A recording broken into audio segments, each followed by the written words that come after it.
eating. What are you doing? Drinking a Pepsi. Yeah.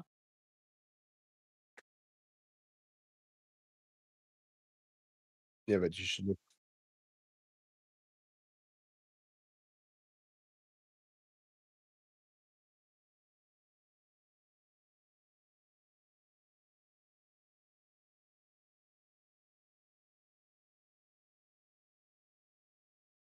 Oh wow! Wait, hold on. Oh, I heard yep. something.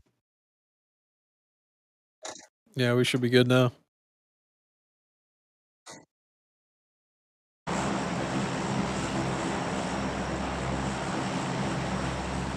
Oh yeah.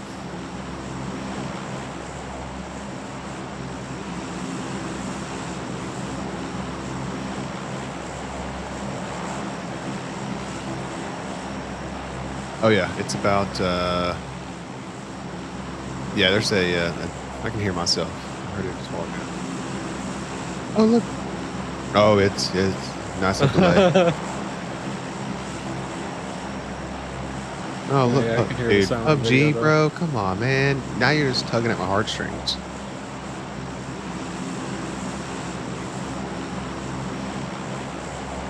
Yeah, I can hear the video. I can't hear you in the stream though. I can only hear us two.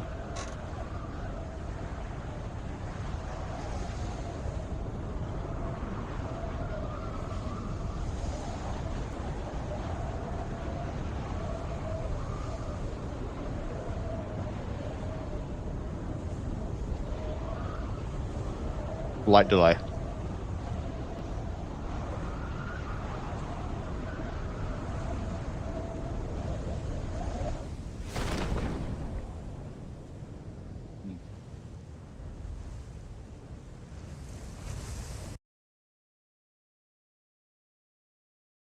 I'm gonna put a copyright strike on this. Yeah. It's called YouTube copyright strike. Yeah. I don't know if you own this video or not, and I think I know who's. No, on the PUBG video.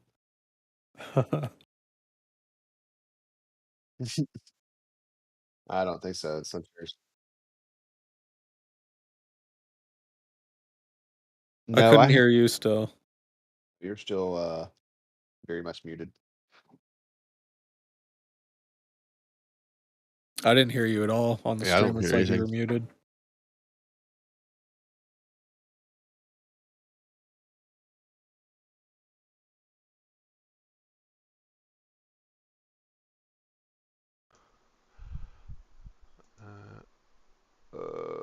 With that one. So you should hear me now if I did a mic in.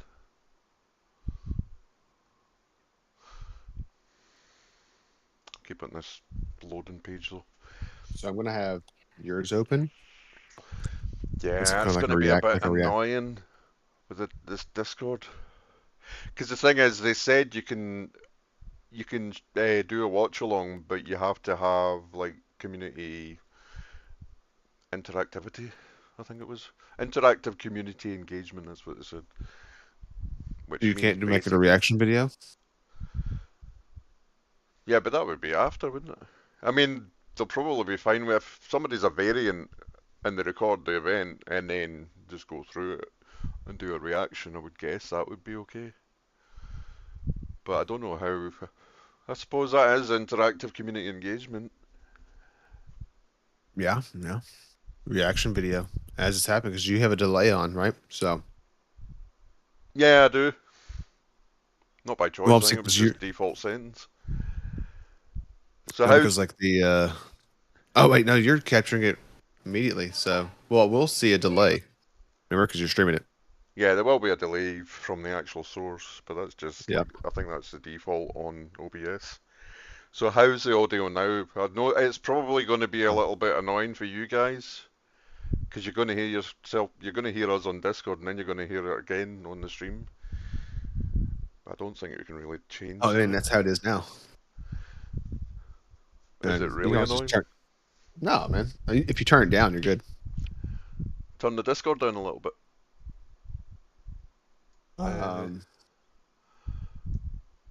So I've turned it down to the start of the yellow. How's that? If you talk to each other. I'm just gonna check the stream. Are you guys gonna try it straight after? Because once the event's finished, if they give it, I might just go on and stream it right after. Yeah, I might give it a go. I got nothing to do tonight. I know there's not much in it. I mean, they just said it's going to be a firing range with one gun. I don't even know if it's skinned. I haven't seen any skin in it. I'll shoot stick figures with guns. Let's go. Okay. It's got to be better than Call of Duty. Yeah, it's 100 times better than Call of Duty already. Call of who? Yeah. Yeah, I got home and I was like, man, I'm gonna update some games. I updated, Call of Duty and all that, and then I was like, man, I haven't played a game since the 9th of this month. I've played a little bit of Tarkov here and there. So what I was going to say is, I'm hoping more people will come on, but we could go like through each person and say if you're a variant, and if you are, what's your variant name? Just so if somebody watches this back later on, they'll know who people are, or they'll know who some people are. So I'll start. Do you want me to show you my variant? Yeah, whip it out. I'm Juliet 1 Lima, and I'm definitely pissed off that I got a woman's name, but never mind. Who's next? Oh, my name's Psycho Killer, or Billy Reynolds, if you go to Doc's videos. Well, I am Lima Alpha Bravo, also known as Hyperlink. Also Onyx Delta Quick. Oop. Oh, also known as a what? No, I was going to go for Hyperlink. I was going to say also known as the copyright owner on Way Butter. Oh, yeah. Yeah. Hell yeah, dude. Forgot about that. I couldn't even do that. I don't have the emote on here. Not for YouTube. Yeah, I know. Rip. I know. It's on Twitch. Go on then, Crypt. Your turn. Onyx Delta Quick is mine, also known as Crypt Keeper. And Gilly. Who's going to be quiet? He's on the toilet still. Is he? Ah, he went to go poopy. Yep. He's on the toilet. Hang on. Mm-hmm. He's on the toilet.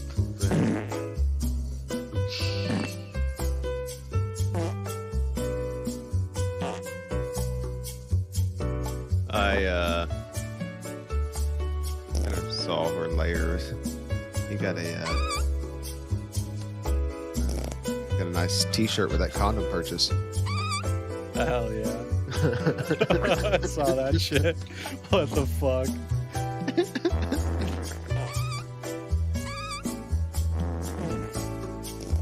Hell yeah! Perfection, right there. Push. Oh, if you push, that's how you blow out an O-ring, man.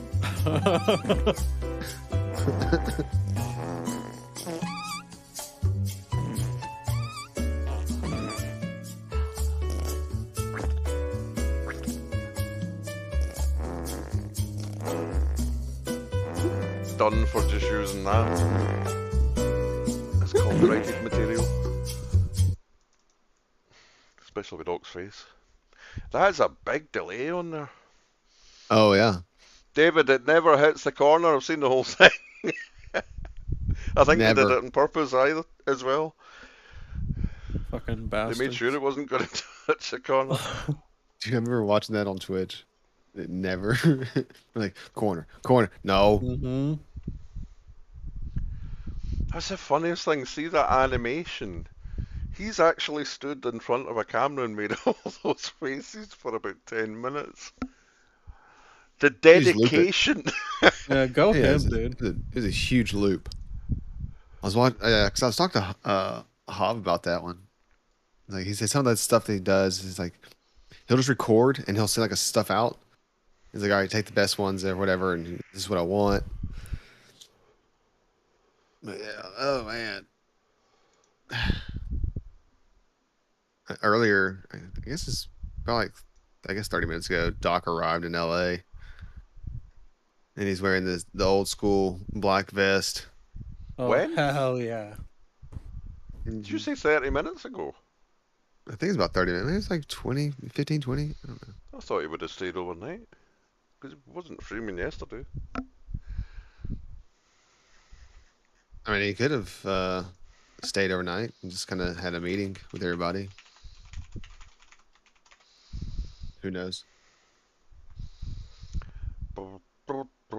Why is Chris not coming on? Chris! Come on, voice chat, come on. Speak to him. Chris. Christopher 1982!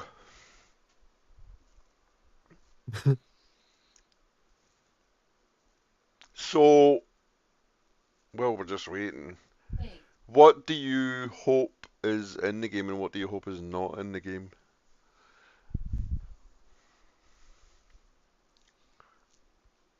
Or are you not bothered? I'm just excited to see what he's going to bring to the table overall to the gaming industry.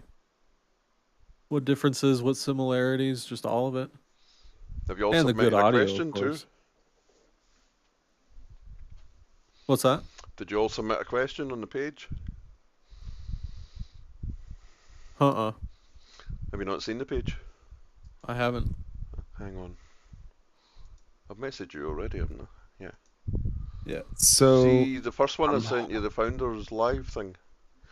I'm hoping that Check the it out. game it's an extraction based game, right? It's going to be a lot like Tarkov ish for extraction. It's what it sounds like. From what he said before, it's going to be multiple levels and you're going to start round about the bottom, but presumably there's going to be people playing on other floors as well. And you're going to work your way all to the top because the screenshots or the concept art that he showed us, it seemed to finish on the roof with a guy just standing on the roof getting waiting to get picked up. Yeah. So you got to like make your way through objective based type deal, do XYZ, or you know how zombies in Call of Duty is? I mean, I'm referencing Call of Duty, but I'm saying, how Yeah. you have to go through certain gates or doors. You've got to have X amount of money, or you've got to Got to turn the collect power keys and on. stuff. Yeah, Yeah. yeah. Or if it's going to be like that kind of objective in order to get to the next level or next section. Um, Yeah, like search around, find certain items to access yeah. this door to get in here, to get Like this how, item to go into a different door. yeah, like Tarkov is like, when Yeah. you're getting your hideout, you're building your hideout out. It's like you've got to have X amount of toilet paper rolls to do medicine, or you got to have Right. the Cope with Salewa's. zombies. I don't know. Dude, they brought zombies. I'm going to change subjects. They brought zombies to um,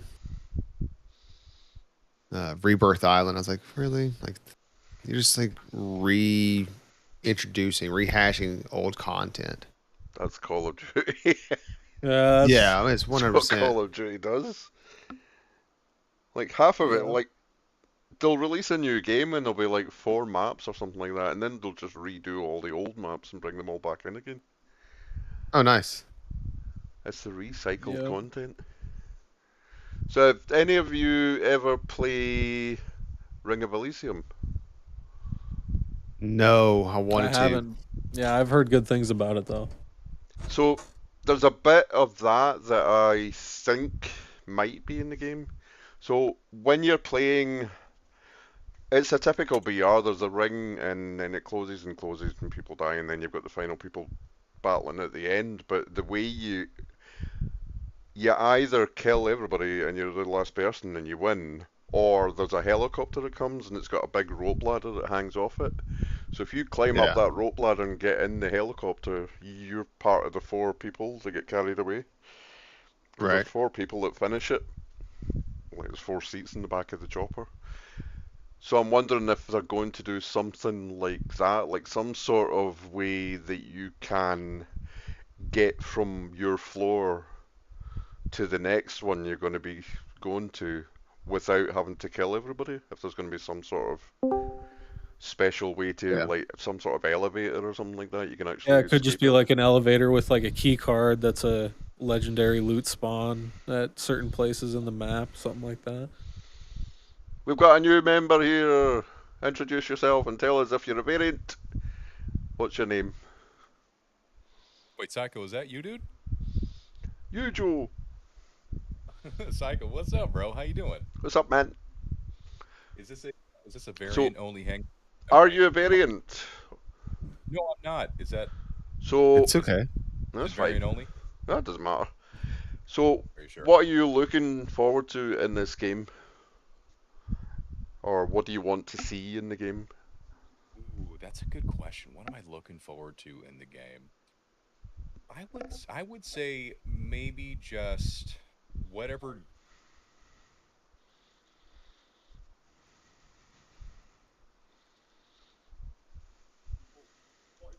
Oh no, what happened? And he never told us. It's a mystery. It's gonna be a secret forever, dude. What are you hoping to see? A Damn, quick exit. got him. Agent. What's he asking for? Get agent. I don't get in. What settings or values do you have here? Wow. I don't have that. No, I don't get in. He's back. Psycho, me? Howdy. You left us hanging. Dude, you know what happened is I hopped into the voice chat and I had your stream playing at the exact same time. Right, So yeah. when I was You get talking, that I echo, was huh? like like there was like a 2 second delay between like what I was saying to you, and it was also in that video All as well. right. So I was like, there's something weird going on with my Discord right Yeah, you can mute the stream just now because the audio is going to come from the event when it starts. But just now, now. it's just going to be us. I can't really change it. I mean, it's different for, like, if you're watching Doc's stream or something. He's talking to the guys that he's playing with, but we're not in there, so we're not going to hear it apart from on Yeah, stream. that's fine. Hey, Psycho, do me a favor really quick because I accidentally exited out of it. Can you put your live stream link in a CC chat again? Are you a bit quiet, by the way? Is it just me that finds him a bit quiet? No, he's a little quiet. Just DM. I can DM you his link real quick. Layer kind of got a little. He was like, "Yo, I don't understand that. It's a watch along. We were told we could do it by Midnight Society. It's not self promotion. yeah, no, Never man, mind. it's okay." It is what it is, as they say. Can you guys hear me a little better now? Oh yeah. Check, check. Yeah, one, that's two. better.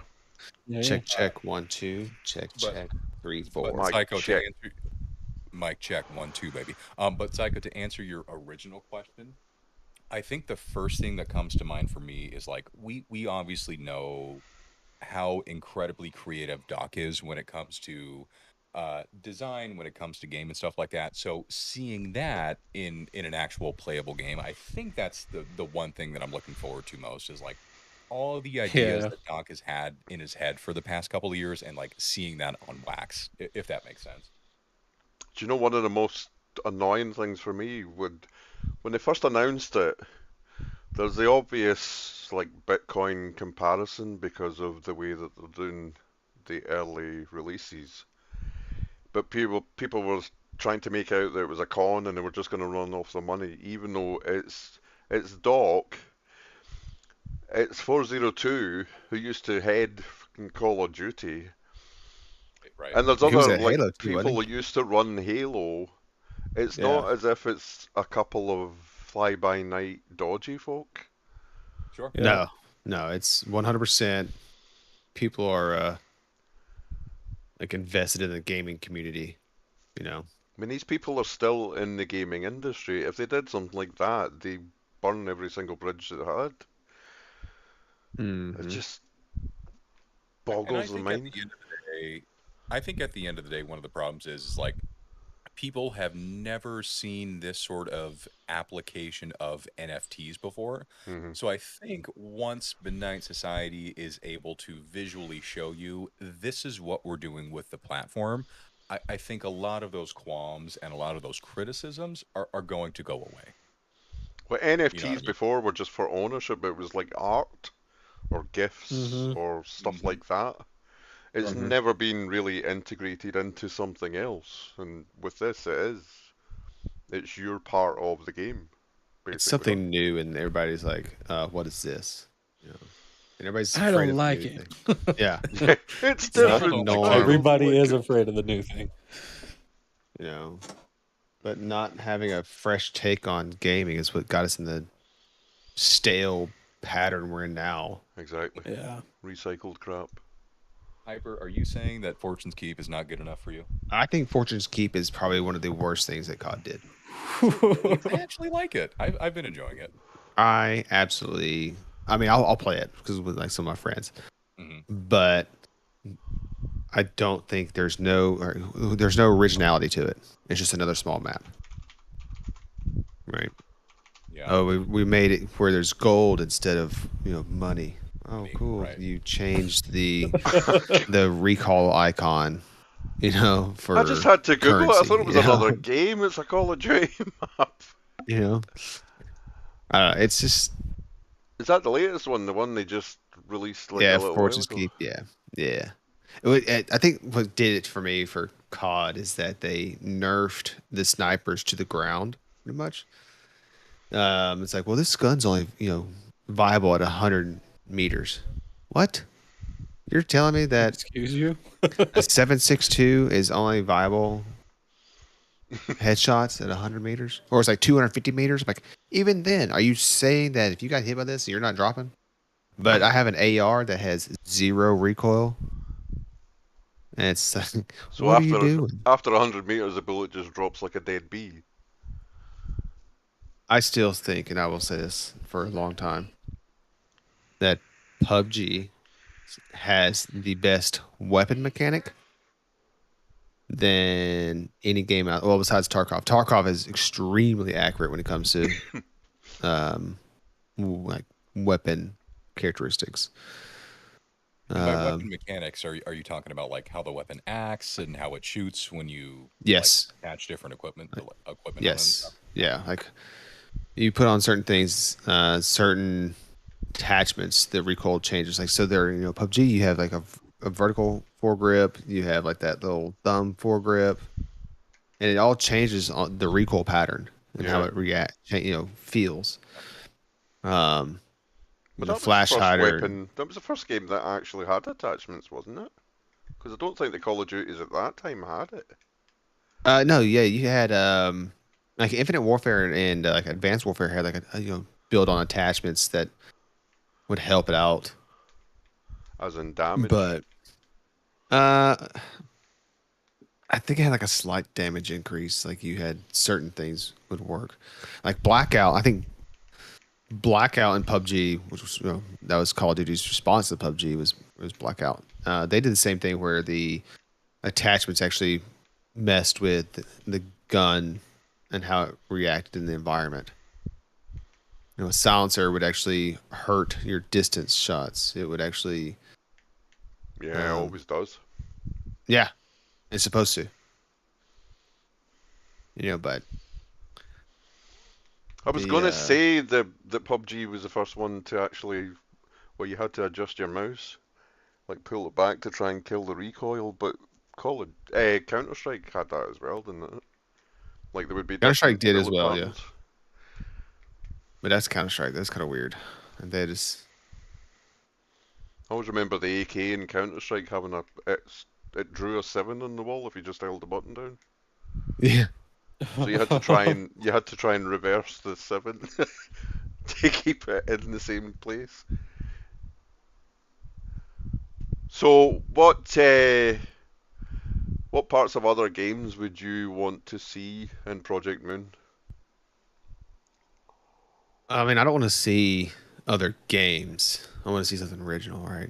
I mean, you're gonna have ideas like, hey, they took this idea and they made it better, kind of like how the industry. If you look at the genre of battle royale, how they've kind of built upon one another. You know, Fortnite had their modes, and Call of Duty's like, hey, that's a good idea. Let's put our Call of Duty twist on it. You know, and same thing they're doing with with EFT or Tarkov. You know, they're putting their Sure. Tarkov Now, flavor, now, right? now, Hyper. My question for you would be because you have a lot of experience when it comes to FPS in terms Mhm. of movement. What sort of movement would you like to see in Project Moon if you could compare it to the FPSs that we have now? I, mm. So I like how I don't know if you played Super People. Hmm. I haven't, but I've watched quite a bit of it. The character movement on that is really good, and it's on Unreal 4, which is surprising. Which is the same thing as PUBG. They Yeah. were actually took that and made it better. Um, I like Tarkov's character movement. Stamina, I think they need to play with that a little bit because when you stop moving, you still have that inertia. Yeah, they Hmm. mess with inertia feeling. Sure, sure. Um, that's really realistic. If you played, what's that other? Rainbow Six has got a really good movement. Um, I like that style. Like Call of Duty it's its own little genre when it comes to movement. They don't. Right. Uh, Conform to the protocol of what no, like it's like because you can a normal sprint for FPS would be.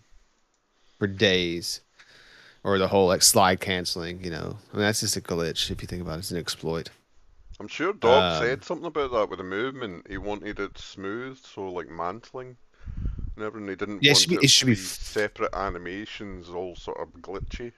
He wanted a So nice that's what smooth movement. PUBG is, right? If you look at how Yeah, PUBG mantles, it's very it goes from one the animation to another to another. yeah, it just kind of rolls. It's not fluid. Um, and I think that Doc saying he wants it to be you can seamlessly transition into a sprint into a window, assuming that um, you get clearance to go into the window, right? Hmm. That's difficult to I think do it's though, like, because you've got the different animations and you have to lead from one to the other. You can't sort of go halfway through one animation and then jump to the next one because it just won't look right. yeah. So I don't know how they're gonna do it. Wasn't there like a reload animation you could cancel out of? Hmm. I think there was like one of those.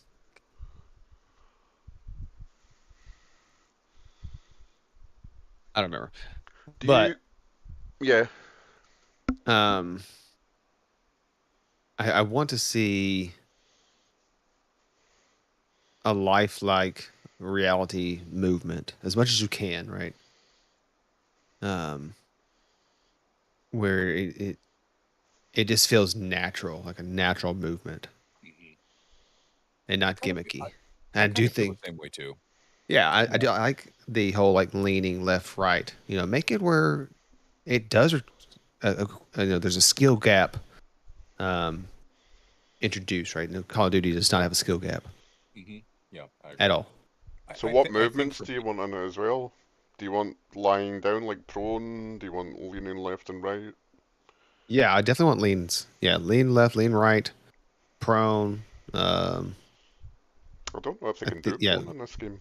Like if it would be the kind of game that you would want it in. Because it's I don't not. know. Like It's definitely not. crouch is also. Yeah, you could probably get away with crouch, but the way the levels look like they're going to be, it looks like. Well, basically, it's a building. It's not a big open BR where you're sniping at people from the top of a cliff. Yeah, but what if you have to go through an air conditioning duct? You That's know, true. you gotta lay down. It's kind of like natural movement for a person. yeah, I agree. I think for me, what comes to mind initially is if this can have a combination of something between Tarkov and Call of Duty, and I know that sounds a little funny, but of course, when it comes to Tarkov, we've watched Doc play Tarkov a million times, and the biggest thing that he complains about is it's not athletic enough, right? So if we can take the movement of Tarkov and make it a little more athletic, and take something like Call of Duty where it is super athletic, like it's on the complete opposite side of the spectrum, but again, just like Hyper mentioned, it's also really cheesy, right? With like the slide canceling and the never-ending sprinting.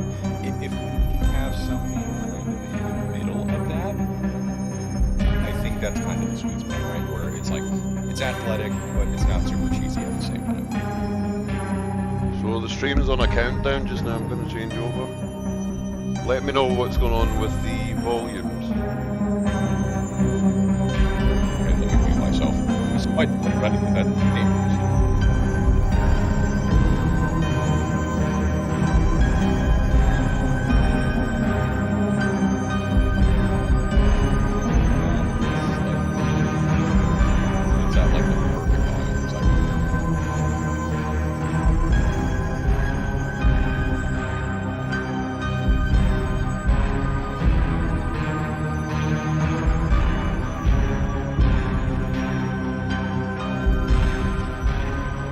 That's perfectly fine.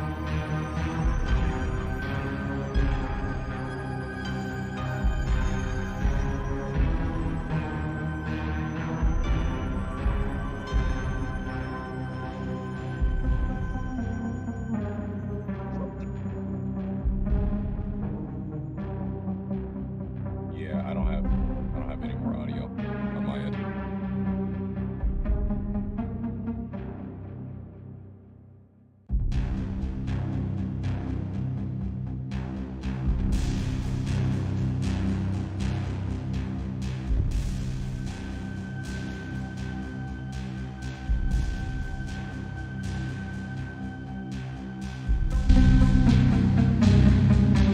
Hey, Psycho, also, by the way, kudos to your hotshot screenshots.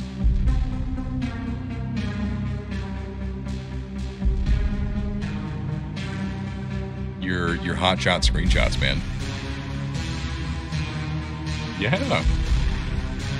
Yeah, I was killing it, man.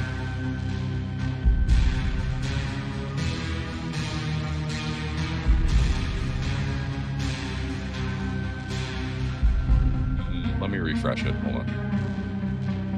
Okay.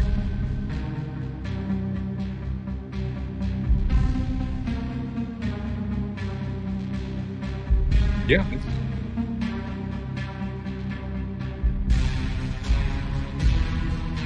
Yeah, it's fine. I just refreshed the page. It's back to normal. At least for me.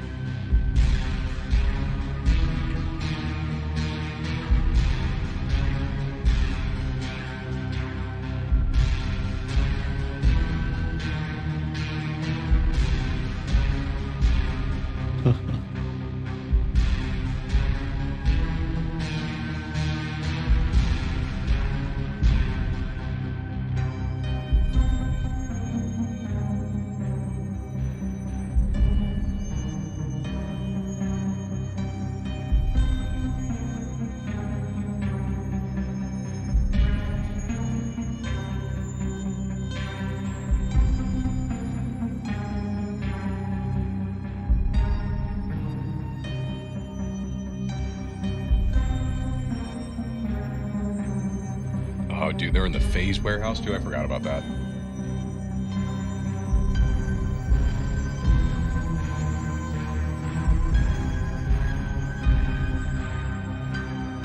I mean, it's a pretty cool venue. Hopefully, it's gonna be big enough. Oh God. Yeah, I forgot about that. Oh man.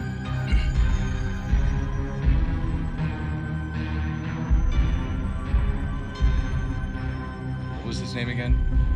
It was like Phase K or something like that.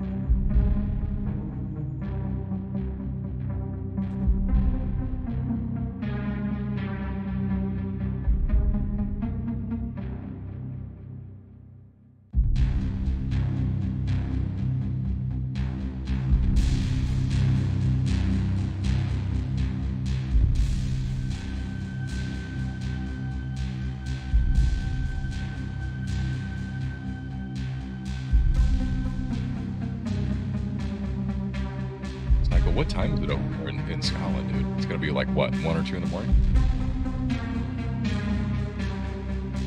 Yeah.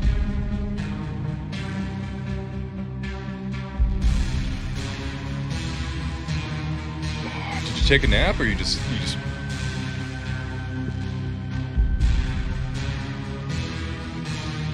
I love it.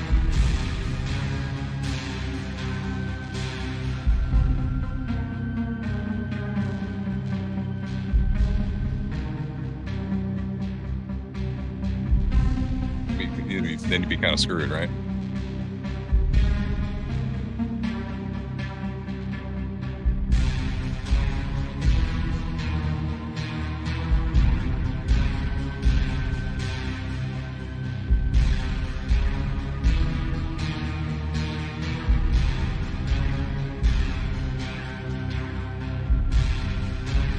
Ooh, that's a good question.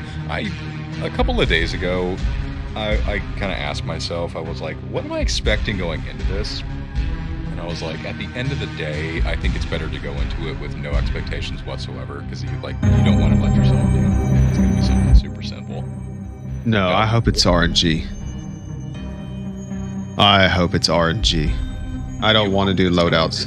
Yeah, dude, because it's like a balancer, right? You don't want set loot? No, I think it should be random. High risk, high reward. Yeah. There you go. You know, if you go to Start out with a basic scav loadout, like you would in Tarkov, and work your way up. Yeah. You know. But again, knowing Doc and just knowing how creative he is, I'm sure it's going to be something awesome. Yeah, I don't. Well, I think that's what the whole loadout with Warzone, right? I think it ruined it. Because any guy can come in there and just rip. It's like, there's no skill in that. I think you should have to learn the weaponry. I think that's kind of the point, right? Is like, Warzone is the battle royale for Call of Duty players, right? It's like, we all have short attention spans. We're used to the movement. We're used to just that super quick and easy satisfaction. So I think that kind of built it around what the community kind of expected, you know? Like when you compare Warzone to every other BR that's out there, it's not like that, right? The only thing that makes it a BR, it's like you have 155 players that start out and it's one person that's going to win. You know what I mean? I think that's the only thing that you can compare it to when it comes to other BRs. Myself included. I mean, like, well, Blackout, man. The Blackout was RNG. I actually never played Blackout. You missed out. You missed out, man. That's good. On PC, it was a lot of cheating in PC. And it died real fast. Can you still play it today? Yeah, console. Yeah, you can still play it. I mean, console is, you know, it's still alive. People still play it. I played it the other day, or not the other day, a couple months ago. On some guys were like, "Dude, let's go play some Blackout just for shits and gigs." Whatever day it was before July 9th, or whatever you said in the chat. Yeah, I've been busy as hell. Yeah, dude, you got to tell me about your time in Silicon Valley. How was it? Oh, it's good, man. It was good. What city were you in?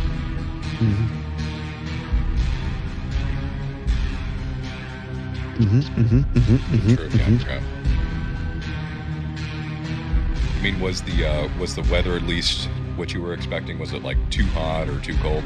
No, it's as I remembered it. It was good and good weather. A little chilly at night, but it was not hot. You know. Yeah, you know what? It's been pretty tepid here. It's been, I think it was only like 81 or 82 today. It's not bad. It's gonna be like that for the next couple of weeks as well. But at night, I can definitely attest to what you're saying too, because it'll dip down. At least this month, it's been dipping down at least to like 58, 59 around there. So if you're not used to it, it can definitely be chilly. But no, yes, we don't get into the 50s until it might be December. We'll hit the 50s. Damn.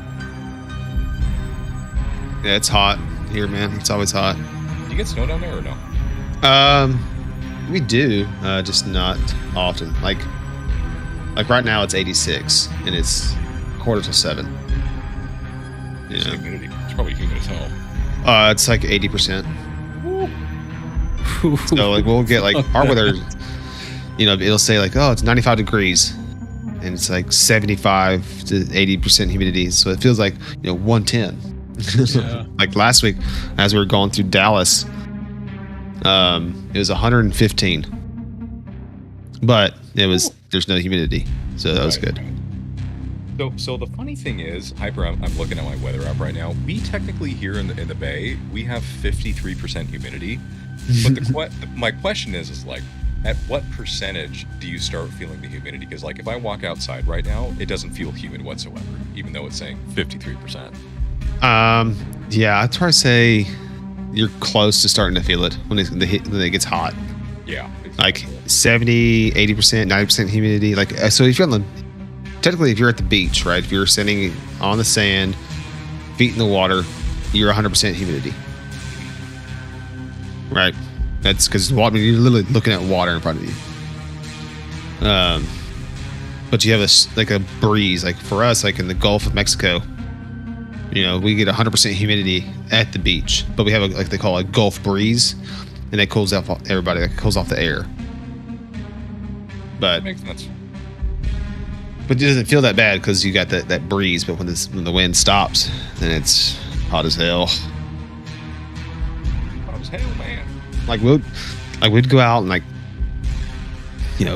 8 o'clock, it's 7 o'clock in the morning, and you go check the mailbox or whatever because you didn't check it yesterday, and you walk outside and it's like somebody just doused you with like a bucket of water, like you're starting to sweat just walking from your front door to the mailbox. And if you've got curly hair or your hair curls real easily, yeah. Or if you just showered. Oh, dude, yeah. If you showered, yeah, and you go outside, yeah, you're gonna sweat again. Yeah, dude, it's rough. A couple of years ago, I spent about a week in Tennessee. That's where my grandparents live, and they were in eastern Tennessee, right up against the Smokies. It was like the middle of June, and it was like nothing I've ever experienced before. Oh, it's hot there too, man. So I'm actually pretty close to that too. Yeah, I mean, I've been to New Orleans once too, but that was in like April. It's hot there. In April, it's warm. Yeah, it was warm, but the humidity wasn't as bad as what I felt in April. No, shouldn't be. But in New Orleans, you're actually below the sea level too, by the way. Sure. Yeah, the lowest part is 3 feet below the water line. Is it really? Mm-hmm. Yeah, it's a big bowl.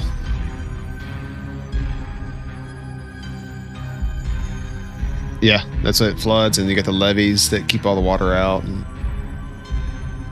big old pumps. Yep. Billy, when are you gonna come to the U.S., man? When are you gonna come and join? What? You can make it out here, man. Have you been to the States before, Psycho, or no? Have you been to the States yet, or no? The U.S.?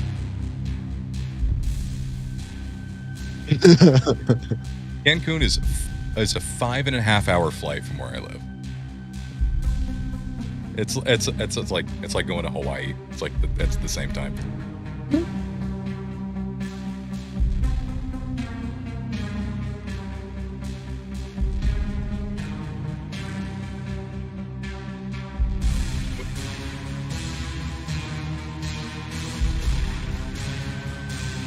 Really?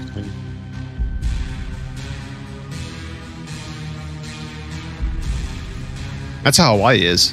Every time I would fly back to Hawaii when I was stationed out there, we had to fill out this little import form saying, are you bringing anything that's not indigenous to Hawaii? You have to claim it. Like you're going through customs. Like, no.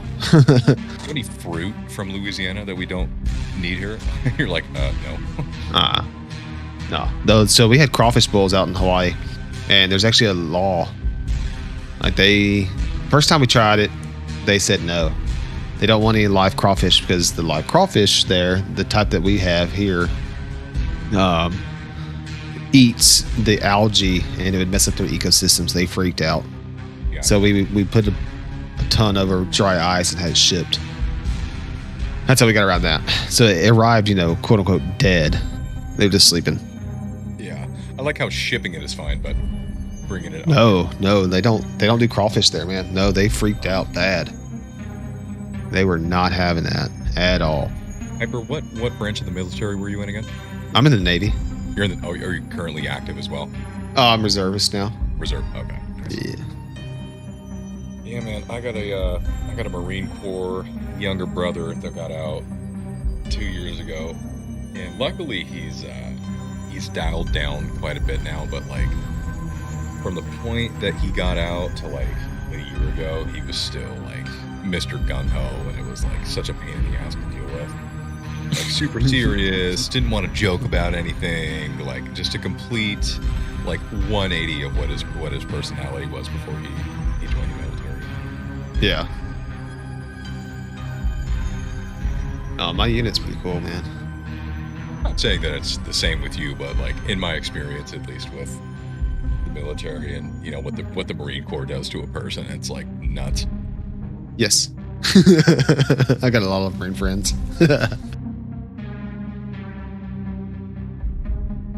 What did 402 do? What's your MOS, if you don't mind me asking?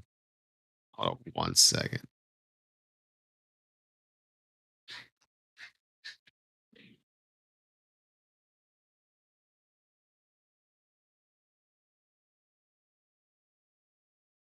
So I want to see what 402 said. What was your question again? I was going to say, what was your MOS, if you don't mind me asking? So I had a couple different jobs. Aviation electrician technician, and then I did support for the SEAL teams. So oh shit, that's kind of cool. Yep, it's pretty cool, man.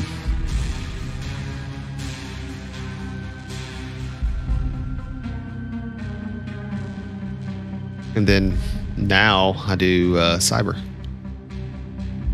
Yeah, you know what's so funny, dude, is like for weeks I've been trying to figure out like what your job is, because like you'll talk about it in the chat and shit. I'm like, what the hell is this guy doing? It's so cryptic. Yes.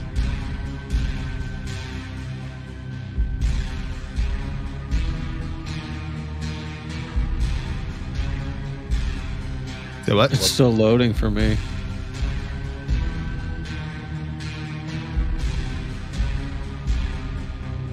Oh. Are you talking about the countdown timer, Psycho? Oh, you're talking about yeah. That's sick.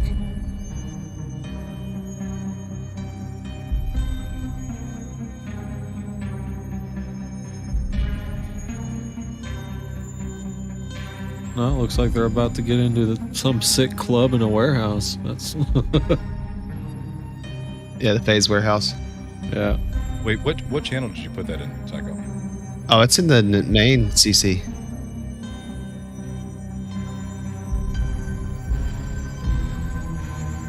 That's what she said.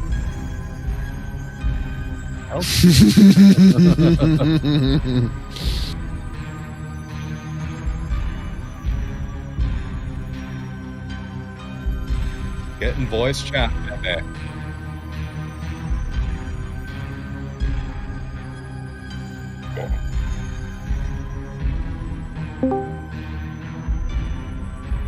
Hey, Navy, what's up, dude? how goes it? All right, just waiting in line.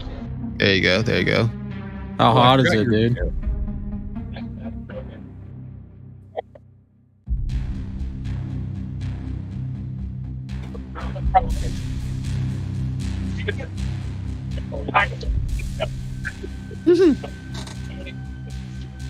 Jig's in the chat and YouTube, Billy. Yeah. Rip, what's up, man? How you doing? Pretty good. How are you? I'm doing good, man. I was gonna say I didn't hear you talk this entire time, and then I clicked on your profile and realized you were playing Tarkov. No, yeah, just doing some scav runs, just chilling. Nice.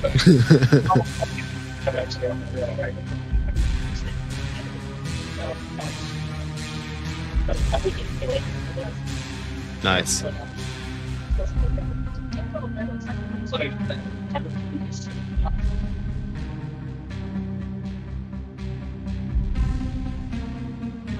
Where'd you get this picture from? Outside the warehouse. No, I know, but like, who? Oh, that's the one that Navy Vet posted. It didn't pop up. Oh, got it.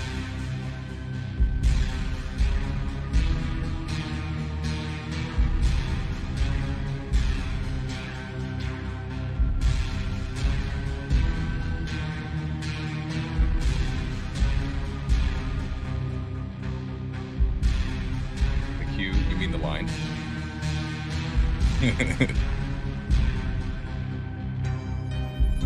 I know.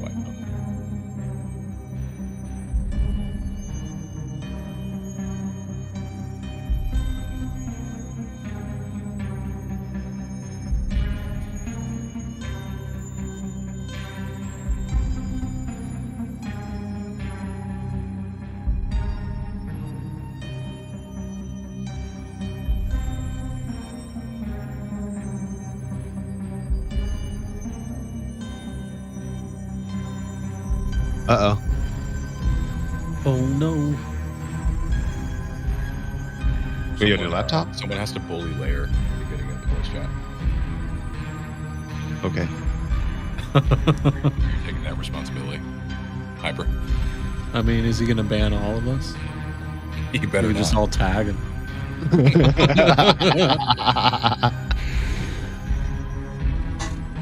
Just tag and put yo. Oh, there you go.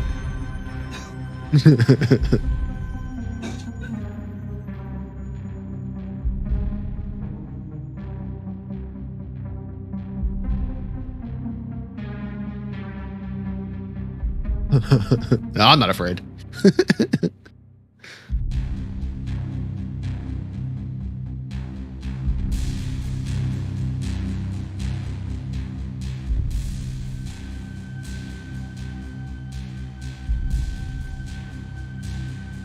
I have not made a drink yet. I haven't either. I've just been drinking Pepsi. I may make another. I've got another bottle. I've got some other stuff that I need to definitely save. I got to save that bottle. That is that Four Roses I was showing you about earlier, Billy. So delicious, but it could be quite expensive. So, oh yeah.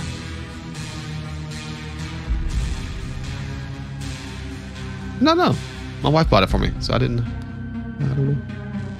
know the price difference. I mean, it's not cheap. The bottle that I used to buy or have, it's gone up like insanely amount, man. So I'm gonna go make me a drink real fast, and I'll be right back. Psycho, I was gonna ask, how was that cider that you put in the chat? That cider, like that picture of the cider that you said that you bought, how was it? Yeah. What's the was it what was the flavor of it? Was it like a mix pack?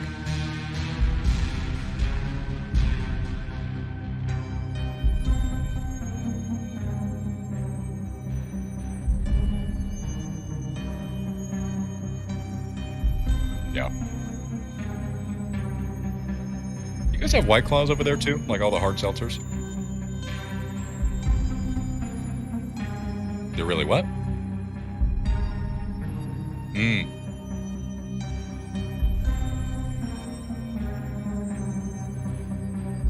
Ooh, that sounds good. That sounds really nice.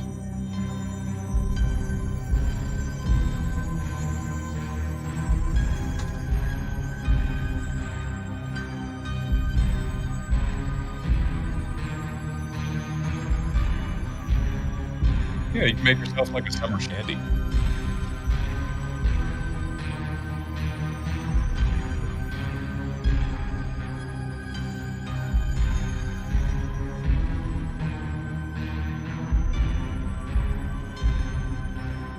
Hello, Claus. All right. This is it. We're about to Oh, open the door shit, to let the start. first variants into the FaZe Yep. warehouse 4 to minutes. unveil That's the all. new That's game all. and a few more 402. surprises. Pop Stream up. starting soon, so we'll see you back here in a few. I'm gonna go back and forth between Doc's and then yours.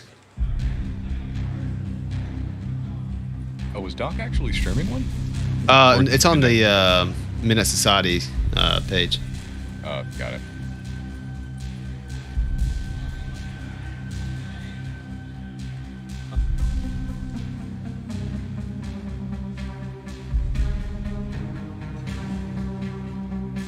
Oh, we got something happening. Oh, now it's gone. Dude, where's Jig? I see her in the chat. What the hell?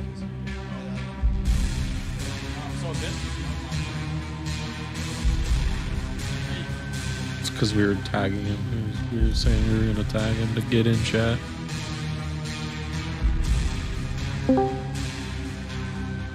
What's up, East? What's up, boys? What's up, dude? What's up, bro? How you doing? Good, good. East, I'm coming to you live from San Jose, California, baby. Oh, there you go. There you Hell go. yeah. You're about Got an you. hour away from me. I forgot you were in San Jose, man. Love to hear it. You were in San Jose, Hyper? Yeah, Silicon My God, Valley. dude. You didn't message me. I forgot. Hate you. TFTI. Yeah, I hate to see it. Drinking too, man. Catch up. What are you doing?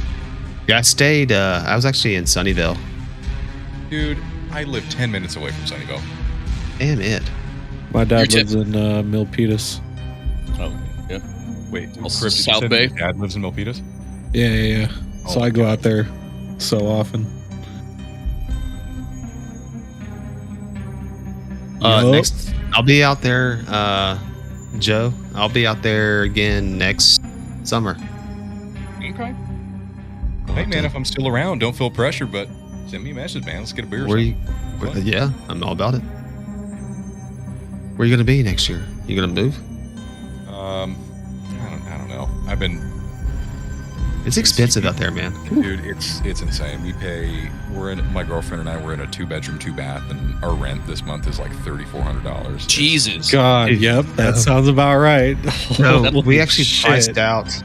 There's some new Skyline apartments in Sunnyvale going up, right next to the Target, and we were like, because we saw next to, it's right next to Murray. I want to say it's Street.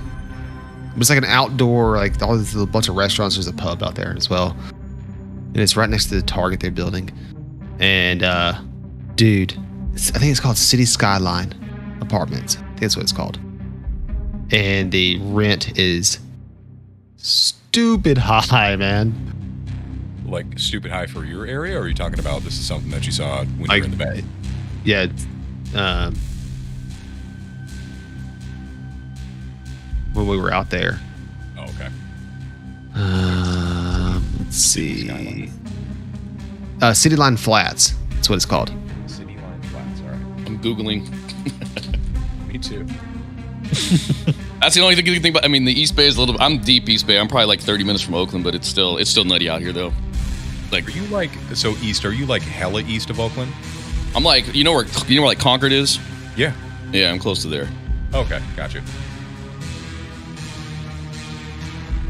So yeah, pretty deep east, but not. Yeah, I know a lot of people when they're not from California, they hear East Bay, they think it's just like Oakland and San Francisco's West Bay, San San Jose Francisco. South Bay. Yeah.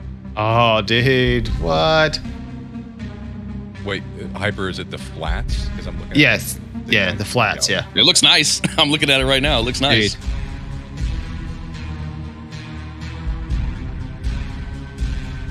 All right, so in the flats, we got a 1-bedroom, 1-bathroom, 697 square feet. We got 2 units available. Let's see, $3,800. And is that just to rent? This isn't like baby. a condo that you own, right? This is just to rent it. Yeah, that's rent, man. First. Jesus. What the fuck is right? Why did the clock go back to an hour? Dude, he just got another hour added onto it? No way, bro. What? Dude, leave it up to Doc to tack more time on the live event start.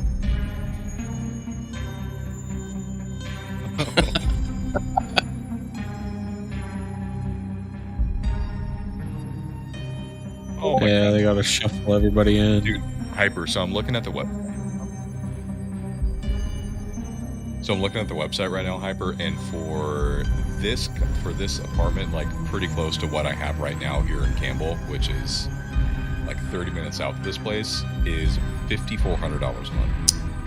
Oh wow. Like, What? So $5,400 a month. This is for like the dude that just moved to California because he got hired at Google and he's making $400,000 a Right. year and like hasn't found himself a house yet. Like this is what this apartment complex is for. Yeah, it's fucking nuts. I got a guy at work that has a little dump house that he had for a rental. He bought it for, I don't know, it was probably 10, 15 years ago. He bought it for like $100,000 or something. He just sold it for like $500,000. And this thing's an absolute shithole. It sounds about right. $500,000. I'm like, holy shit, dude. That's crazy. So they're at the Phase little compound. That's where it's at.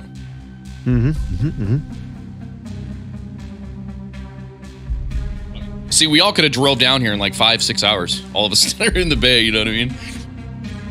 Yeah, man, we could have fucking carpooled. Yeah, we could have got a little the van or HOV something. line, man. down to I-5, bro. Yeah. Was literally just down there like 2 weeks ago. In LA. And yeah, I took the kid, before school got back, because out here they started school yesterday. So I took him down yeah, dude, hella early. So I took him, hit Disneyland and Universal Studios and did that whole little sweep through. Y'all are already back in school? Yeah, nutty. They changed, like a few years ago, they changed all this year-round school stuff, because I remember when I was growing up, we didn't start till after Labor Day. Like, we had the whole, 3 months off in the summer, and then they changed it, because now they have, these random 2-week breaks in the middle of the year, and it's, I don't know, it's kind of chaotic as far as trying to, schedule time off and all that. Damn. There's Black on black. Summit's drinking a Ghost energy drink? That's funny. Where you seeing that at? Oh, Stars on the main one. Oh, what? Spoiler. I'll go to this one. I'll go to the main one. I'll go to Billy's.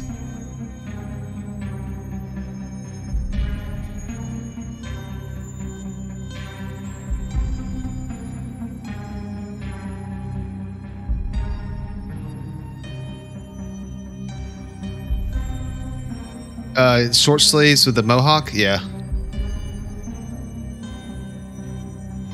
As far as I know.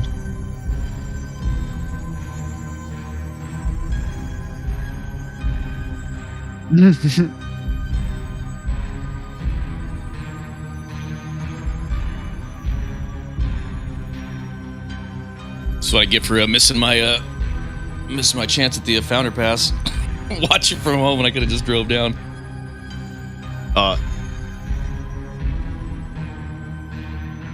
I would think so, man. You know what I mean? It's just oh, hey, limited release, and everyone's gonna try to flock at them, My biggest thing was that I just got home on Monday, and I don't think that my wife would have liked me to get on a plane this morning or last night to go to LA. Yeah, to go back out. Yeah, she would probably had a fit, bro.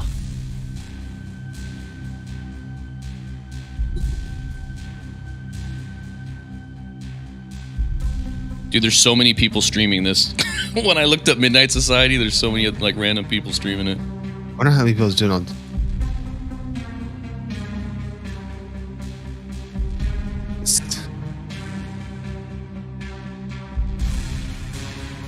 Yeah, because I don't see their actual one. I just see everybody else's on here. Oh yeah, so theirs is not listed, so it's private almost. And then let's see. I think so. I think he was. I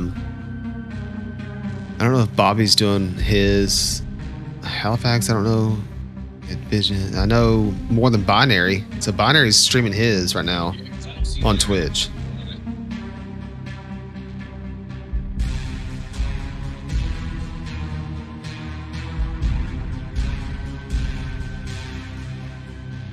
And their little compound looks pretty nice.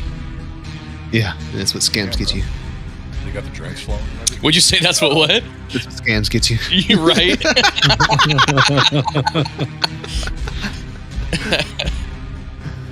How dare you, Hyper? Oh, dude, I have never liked FaZe.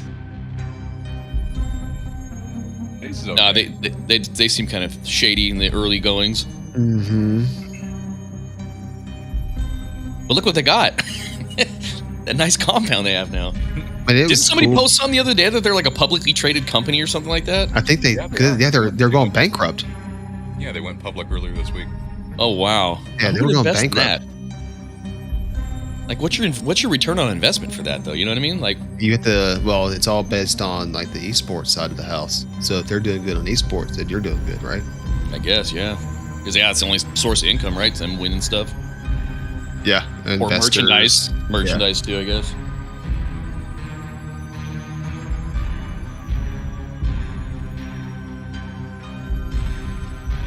So is this thing really going to be another hour from now? I don't know, man.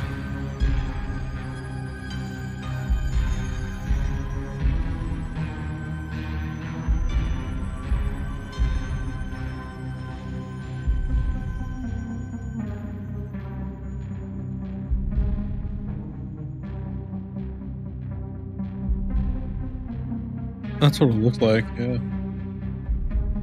Did they do this for the other one in New York? Mm-mm.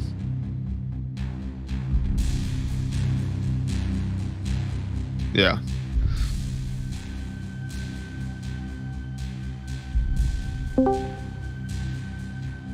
Howdy. Marky Mark. Here. What's up, man? What's up, guys? What's up, buddy? Long time no speak. All right. There's too many people in the fucking Midnight Society thing. What? Are you guys watching it right now? Yeah. Yep. Yeah. They're nice. Yeah, bro, it is. It is.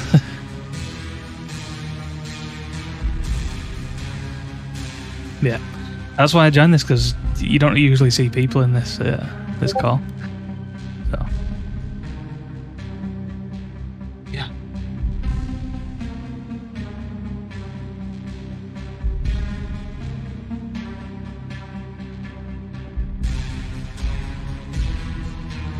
It's funny. That was funny. Everyone went fucking crazy in that other call when they had the 2 hour. They were like, holy shit, bro. Come on.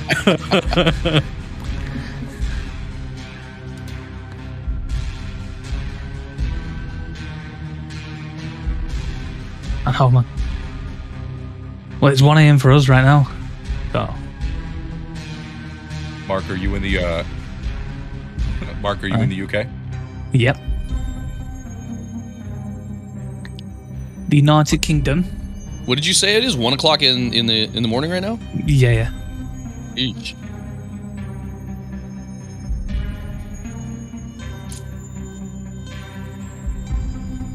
Yep. I'm getting a few drinks down me, you know. Fuck it. You gonna do what? Oh, he's gonna go with Jink. Mm-hmm. What's the lady up to there, Mark? What's the what?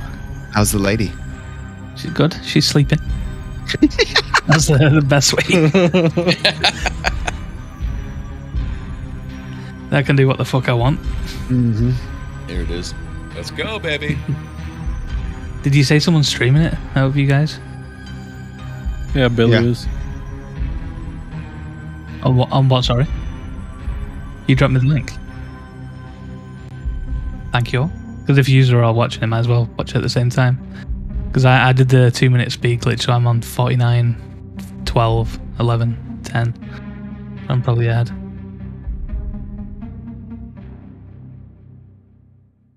Boom.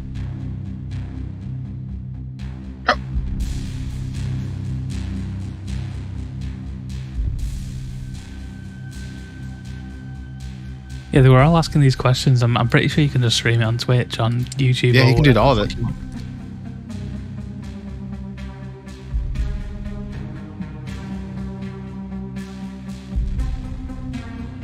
Oh yeah, yeah.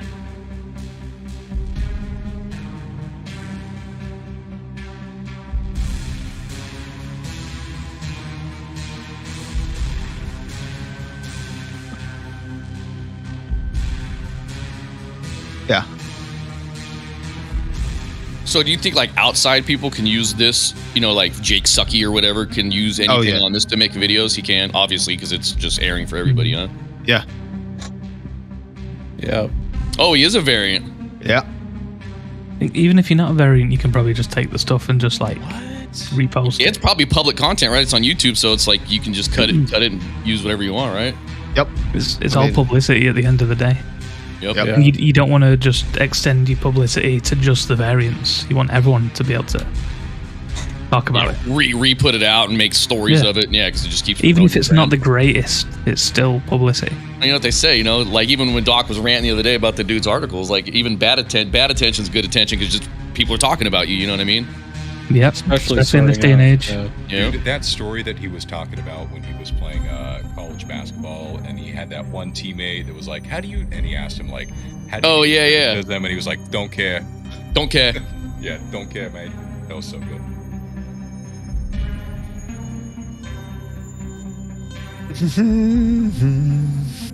Hello, governor. Oh, that's Hello. fucking racist. That was Alright, wild like- though. I That feel Greek like god you need some stuff. I feel like you need some context. Dude, so what's going on with that, Pretty man? cat.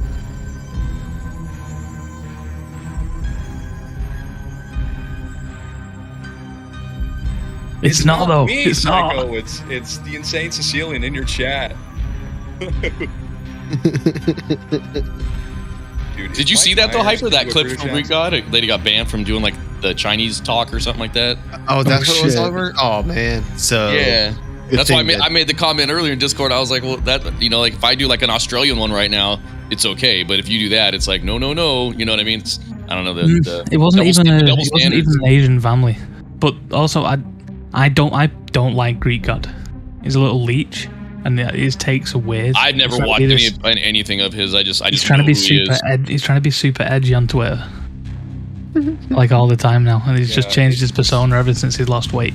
Yeah, his So I don't like him, but he shouldn't have been banned. insanity. He shouldn't have been banned for that. Look out the edge. Look. He looked like No, a I homeless think- dude. He looks like he's gained a bit of weight since then. Oh, depression.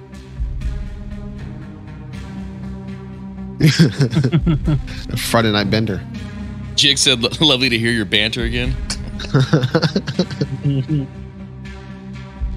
Dude, she said that she left the server. I'm so bummed, dude. Did she really? That's what she said in Psycho's chat. Oh.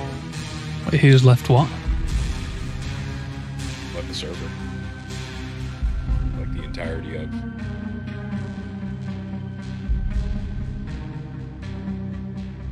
Oh. R.I.P. Well, I still know the servers you're in, so I can still talk to you. So.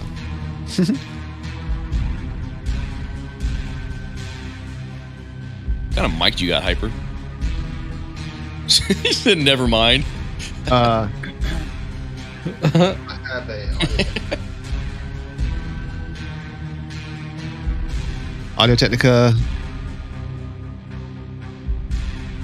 Yep. Wow. What's on my mic? Is it too low? No, it just sounds crisp. Oh, thank you. Yes, it can do. It's an ATR 2100, and it can do. Right now, it's going through USB, and once I decide I'm gonna get a XLR, I'll do I'll change it over to the XLR input. Yeah, that's what I got. XLR works nice. Right now, it's just USB, so I'm like, oh, That that's sounds cool. pretty good for USB mic. Yeah, Yeah, this it's ain't for bad for USB. It's actually pretty good. I know, like when I had the filter off of it, you can hear every little pop and like, Yeah, it's terrible when that happens. it's up a little foamy over it, and it's good. Little microphone condom. Yes, sir. I bought a T-shirt.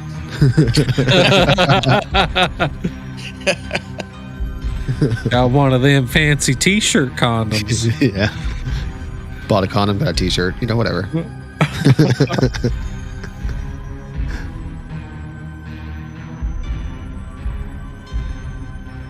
Dude, so Yeah. reminds me of the movie High School High, where they were giving out condoms with wires attached to them, like they're stapled to the condom.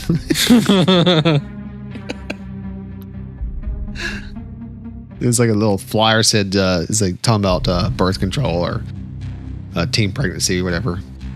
God, that movie's so funny. You ever see that movie, the Wayne's brother, or what's it? Don't be a menace to South Central while drinking your juice in the hood. You ever see that Yes. Don't be a menace. Yep. one? Marlon Wayne's got the condom in his hair and a freaking bag of weed and a pacifier and everything else. That was a good movie. Oh, the Rhinestone Cowboy for High School High. Oh yeah, they started doing like the remix of it. Oh my gosh. Scratching it. Chicka chicka.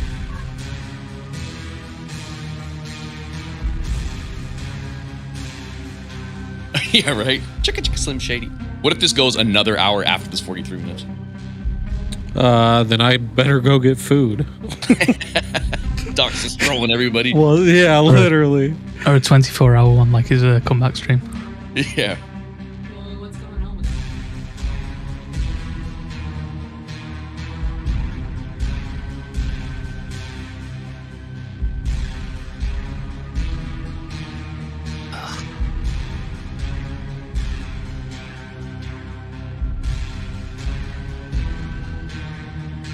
Yeah, no shit on.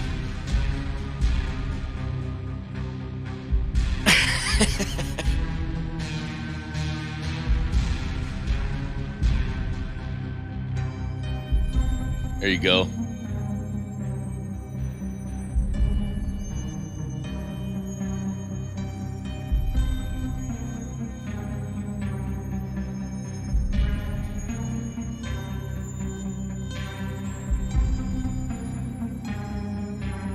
Whatever, man. I'm always down to get Whatever the jiggy. play is, baby. I'm always down to get jiggy.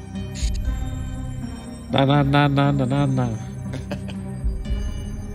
Get jiggy with it.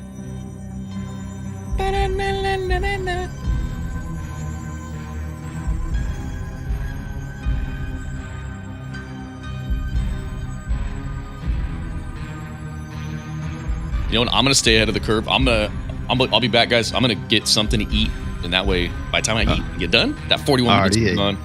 So you're smart man. You planned ahead. Yep. Hell yeah. Do your thing, man. All right, I'll be right back. Later, man. All right, later, fellas.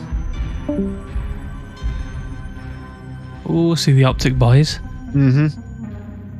Team Yeah, so Summertime. Team Summertime, yeah, as I say, you saw Hitch. Mm-hmm. Oh, there's Doc. Doc, is that Jesse? Yeah, it is Jesse.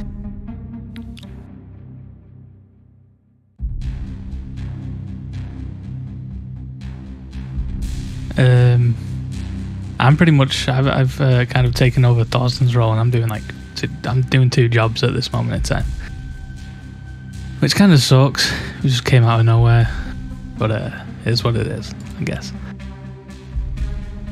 We always talk. I still talk to him now. Yeah, I'm still watching it. I see the.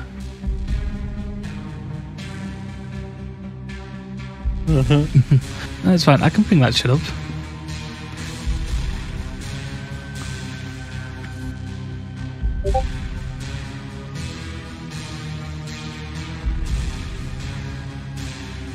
Is that Phase Scope, I think? And what's his name? There's Hex. No, the guy on the right. I think he's the Australian guy. Hex and Hitch and stuff. Is that the laser guy? Laser something? Laser. What's his name? Laser. Taser. Laser Quest? Hmm? What's his name? What's that Australian guy's name? He's like he used to be a big like Fortnite streamer. I don't know. I don't watch Fortnite or FaZe.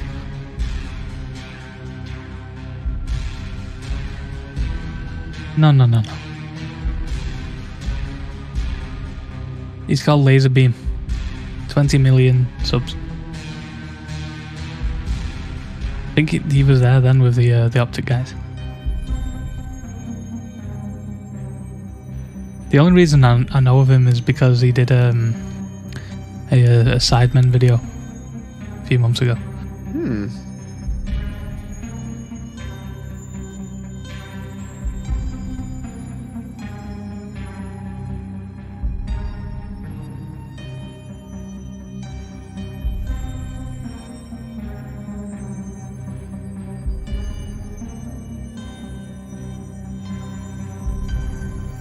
Oh, Logan. Oh, Hi, gentlemen. I can't stand those two, man. No, I like Logan now.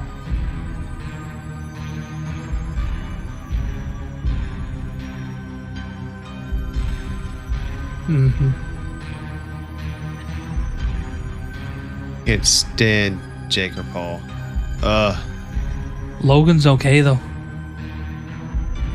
Is he? I think they're the same. Yeah. He's kind of mature. He's matured now. Yeah, no, he's definitely getting better. His podcast is actually pretty he's good.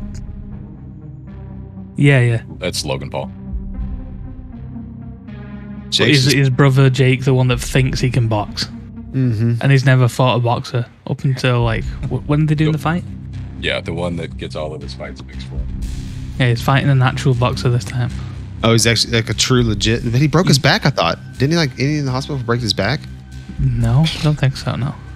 What, Jake Paul? Yeah, which one's in the hospital for breaking their back? No idea.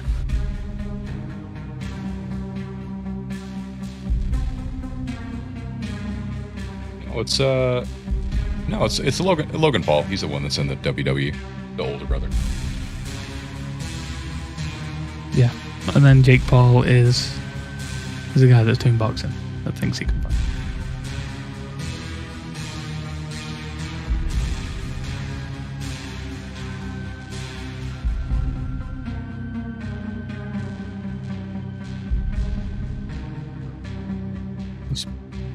Yeah. That's You're just saying the that LA a scene, though, Lamborghini is right? not a charitable donation. The LA scene's fucking ridiculous, man. It's all about clout.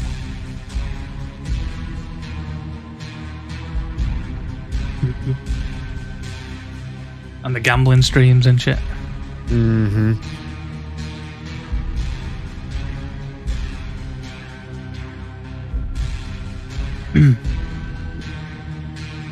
Well, it's no joke. I do this gambling shit, on Stake.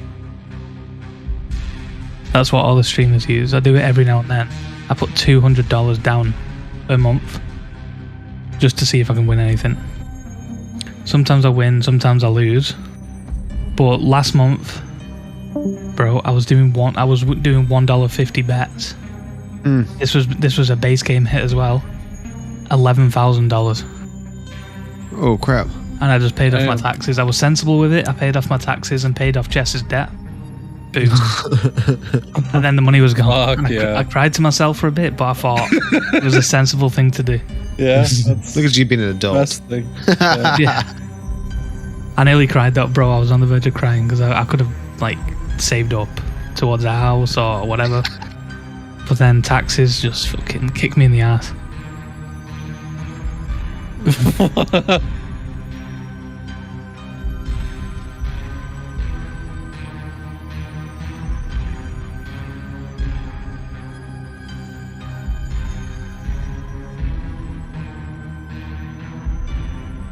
I think $1.20 is about the pound.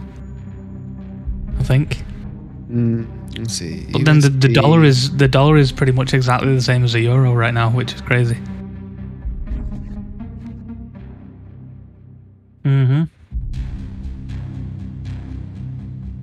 But bro, the world's fucked up now. Like, yeah, it's $1.22. Is a pound sterling. It's gone up, which is good.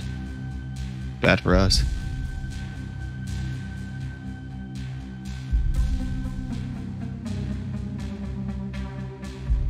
It's actually crazy how the pound is above pretty much every other currency. Yeah, in it used to be conversion not. rates. It used to be not like that. It used to be the dollar was like the. But what is that down to? Is that just down to how the economy is doing? So Yeah. the euro is $1.19 for every pound. What so our- dictates that though? the What conversion rate, dictates the value between the currencies? inflation. So America is a lot more inflated right now than Yeah, the so we're UK. hot. Yeah, it's right now we're pretty. I guess we'd say inflated. The also takes into account of the amount of currency in circulation. Mhm. So if it's So you guys have just been printing money like it was nothing. well, it's during not just COVID. us. I think it also deals with counterfeit as well. So I think that also hurts.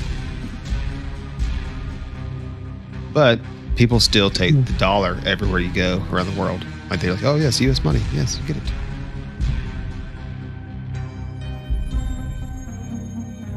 But it's so inconsistent. Mm-hmm. Whereas these, like the dollar and the pound, they're very consistent. They're not going to drop within a day. Whereas a Bitcoin could drop down like In an hour. 10k in one day. Pound would never drop like more than 0.2, 0.3 in a day unless something absolutely crazy happened. Mm-hmm.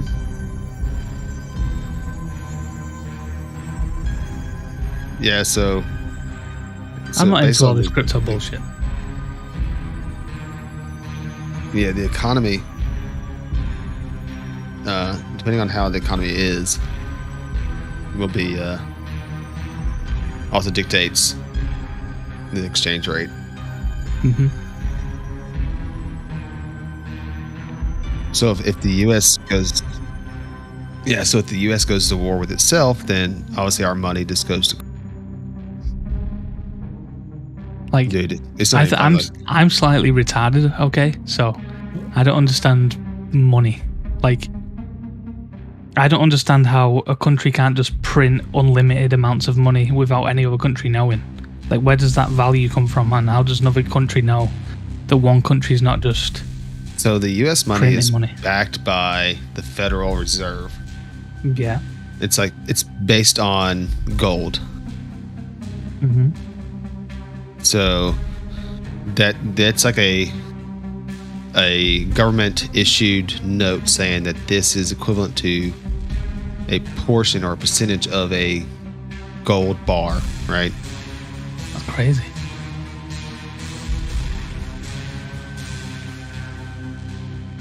And it's limited. So pretty much the country that has the most gold has the most money. Yep. No, that's not the case though, because then you've got money from other places as well, from like oil. Well, you still trading. So oil is not a rare commodity because it takes refinement. We're talking about like since gold is rare and it's a mineral, it's it's. But then you look at like Saudi Arabia and like Dubai and stuff like. That's because people are pumping money into their refineries. Yeah, so it is gold to them. Mm-hmm. Oh yeah, That's their oil version is of like gold. liquid gold. Yeah.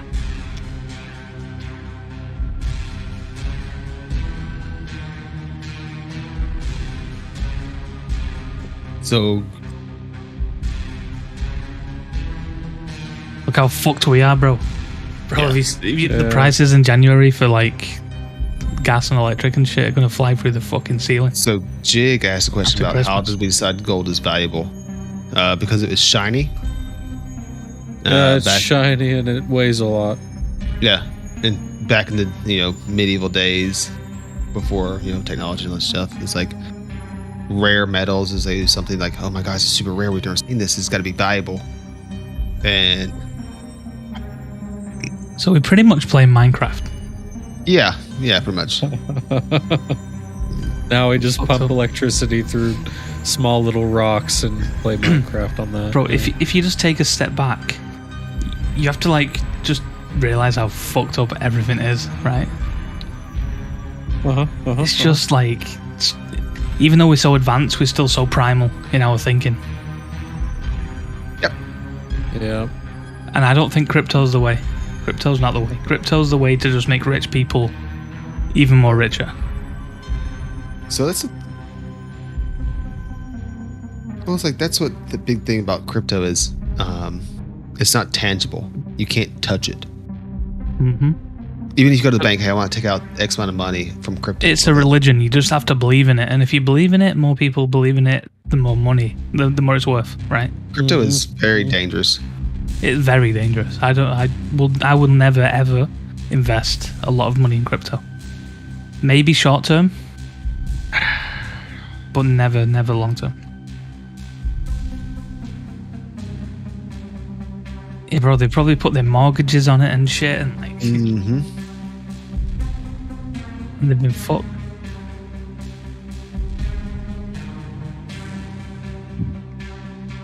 Yep. It's so funny Wasn't they have it- arcades. It was like half a year ago, right? The Bitcoin was at 60k, its all-time high. Now it's at 20k. That's so insane. That says it all.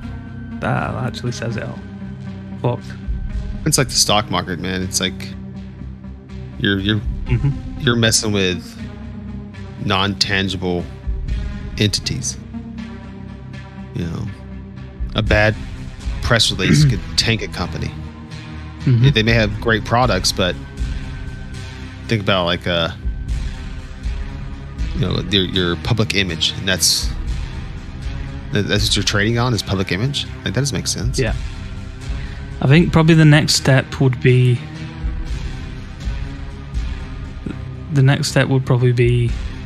countries changing their money from physical money to crypto.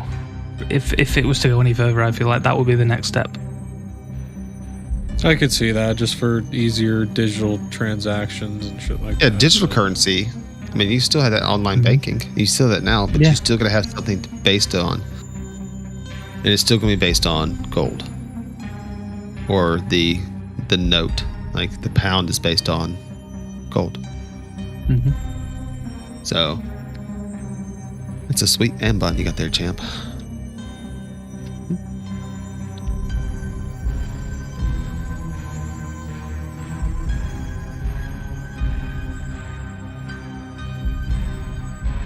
Oh yeah.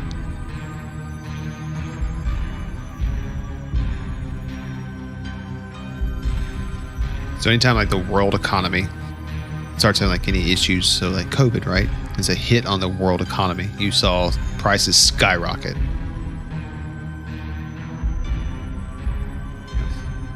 That we're looking at. Well, how are people going to buy stuff? You know.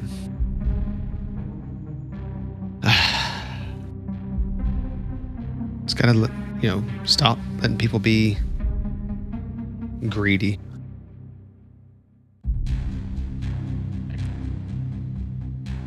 Oh, the official stream? Yeah, it's unlisted. Yep.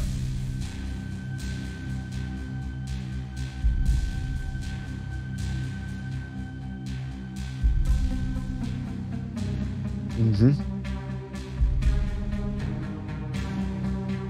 I'm sure there's people that have already leaked out the URL. I mean, it's on Twitter too, so I think. Oh yeah, dude, do you know that whole Discord, like, or a ton of people leaked out? But I mean, Twitter has it on there, so I would probably go to. I would allow any kind of official URL link to their stuff to come from those directly involved. Hmm? Yeah, he.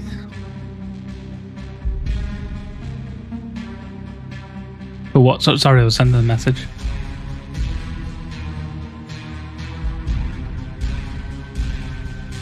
Oh, I've not done that. Why not?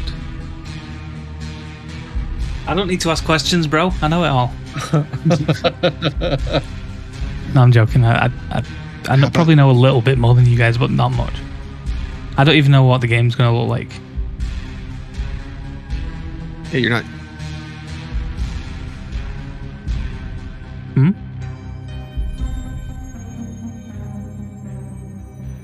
It probably will be. They're not going to release something that isn't. It's gonna be very basic, very get your feet wet type deal. At player mechanics, possibly weapon mechanics, small objectives. Things that you don't want to overload a.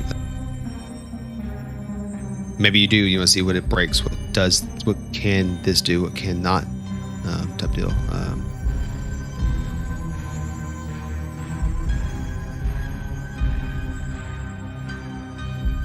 I don't know.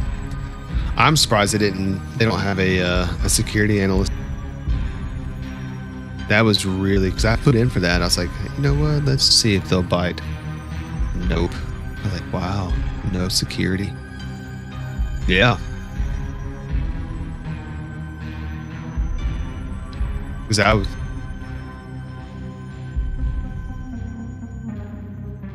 Well, like if you do like a. If they're gonna. I was actually looking at like an anti-cheat software. If they're gonna use what's out in the market now, like easy anti-cheat. If they're gonna. Well, BattlEye. PUBG uses BattlEye. It's I think so does Super People. And also I think you can use easy anti-cheat for UE4. Because that's what Fortnite was built on, was UE4 as well, right?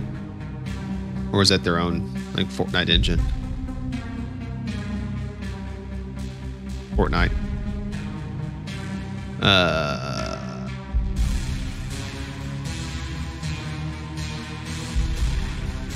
So they're moving to UE5, which is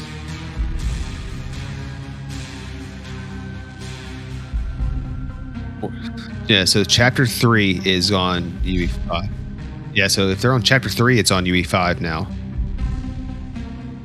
which is crazy. It's still just C++, but so what?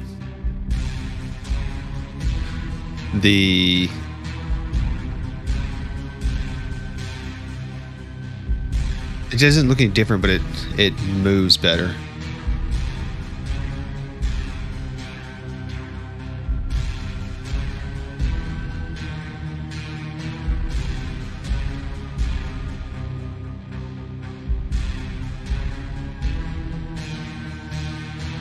Yeah, so because they use Easy Anti-Cheat as their software, so it's not bound, like anti-cheat software is not bound to a specific engine. Because I think that's a different company that makes it. It's still C++.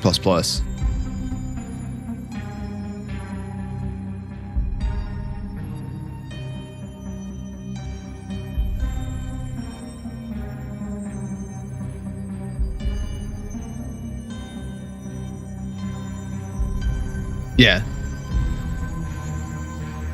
Well, it's still like, so, Xbox is Windows. And I think Sony backbone is Windows.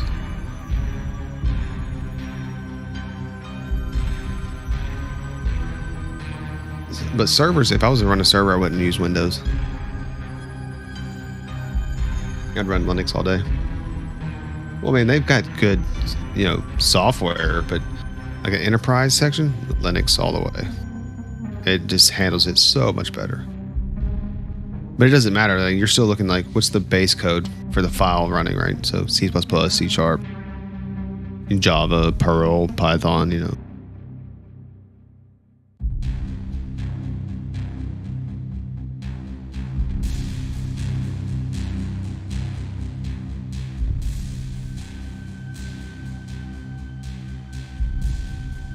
Yep. That's what they do now. Like, so if you do bolt-on security instead of baked in, so bolt-on security is when you have third-party vendor like Easy Anti-Cheat or BattlEye that applies, like you attach their anti-cheat engine to the game. So you put a code in that when you pull up, we'll say PUBG, right? So PUBG boots. First thing it does, it boots BattlEye, and it does a pre-scan while PUBG is being lifted, right? And it's updated, I think, on a monthly basis or quarterly basis based on the signatures that they're finding. Baked-in security is when you're actually in the development side. While you're developing the game, you're actually coding in checks and bounces for anti-cheat. Like if you're like an FPS, so you're shooting somebody and your accuracy exceeds a threshold, you're bounced. Or if you're targeting algorithm, or your accuracy, your bullets per second, bullets per minute, whatever it may be, your fire rate, it exceeds a threshold, you're bounced. It's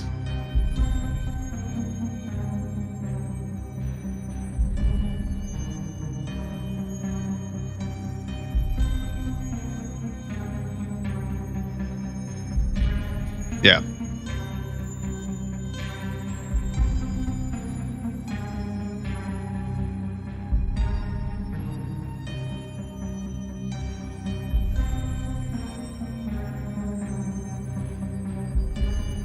It's cheaper to do bolt-on than it is baked.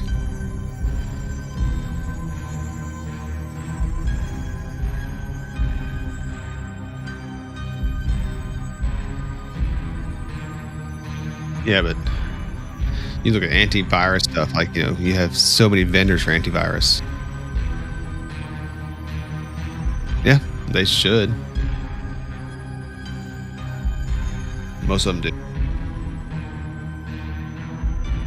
Yeah. Yep.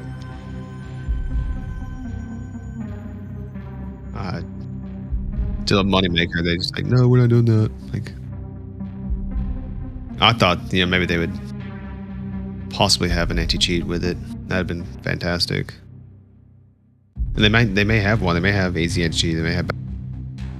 Those are the two biggest ones I know. Like, Ricochet is still learning, bro. They're so far behind the curve on that, man. Like, they should have just bought a different one instead of doing an in-house development. They should have bought one. Yeah, it's supposed to be kernel level. So, which one's the best one out there right now? Is it Fortnite? Fortnite's easy anti-cheat. Same as, I think, Valorant, and I think Rogue. What's that other game Doc was playing? Rogue Company. Yeah, Rogue Company, I think, uses easy anti-cheat. So that's like the pinnacle, or is the ones that are better? Yeah. Well, PUBG and Super People and a couple others use BattlEye. BattlEye got a huge update, and so many people lost their accounts, man. But there's a way to do it like smartly. Is that you capture the player's hardware, and you assign a hash to that ID, right? So you take a snapshot of that person's build, right? We're talking about anything that could be MAC addressable. File that away. And if they're flagged for cheating, you randomly select a piece of those gear, the hardware to be banned. So the player has no idea which piece of hardware got them banned. Instead of saying, we're blocking the GPU. Well, you can just replace the GPU pretty quickly if you know it, right? But you start digging into GPU, RAM, some coolers can be MAC addressable, motherboards. So what?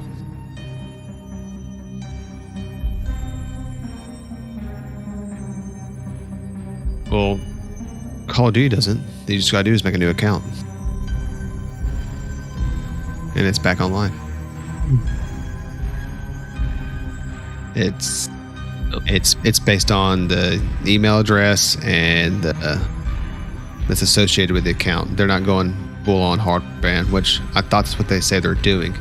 But people have been banned left and right, and they're back like within an hour or so. So do all the hacks, like let's say on COD for example, do all the hacks involve like changing the files within like the COD files? Yeah, so it changes it manipulates the file data. So there's within the folder of the game, Yeah. right? So you're reading from the folder. Shouldn't there be a way where you cannot adjust them files? Like on Xbox, you can't adjust the files. Call integrity checks of a file. Not even checks, just no way to adjust them, like encrypted or some shit. Like you can't adjust that unless they want you to adjust it through updates or. It should be read only and not write. Yeah. And why is that not a thing? Because when you do updates, you got to write to it, unless you have privileges. So you'd have to like code in an admin log on to that folder, and it would mean you have to allow external access to that folder. So it's no longer a PC that you're allowing public access. That'd be a security nightmare. You would think so, yeah.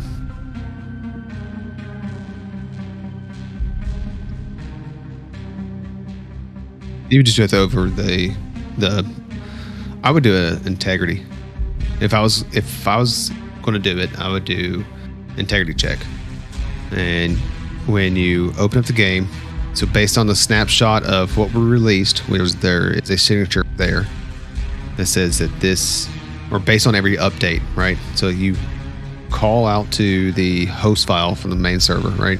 And this is update, let's say 5.14, and it has a signature, right? So it's got a checksum hash, right?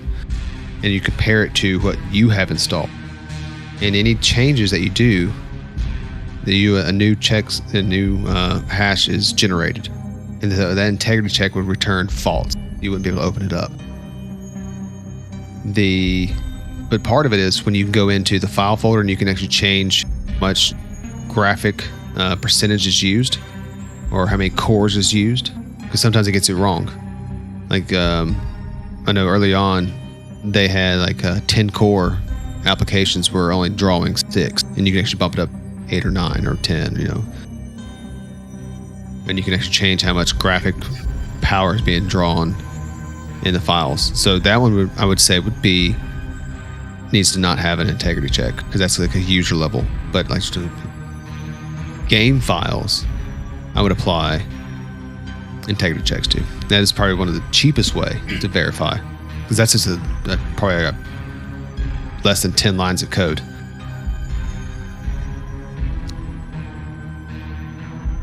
You shouldn't have to, but the time we live in. Yep. And well, yes, it did.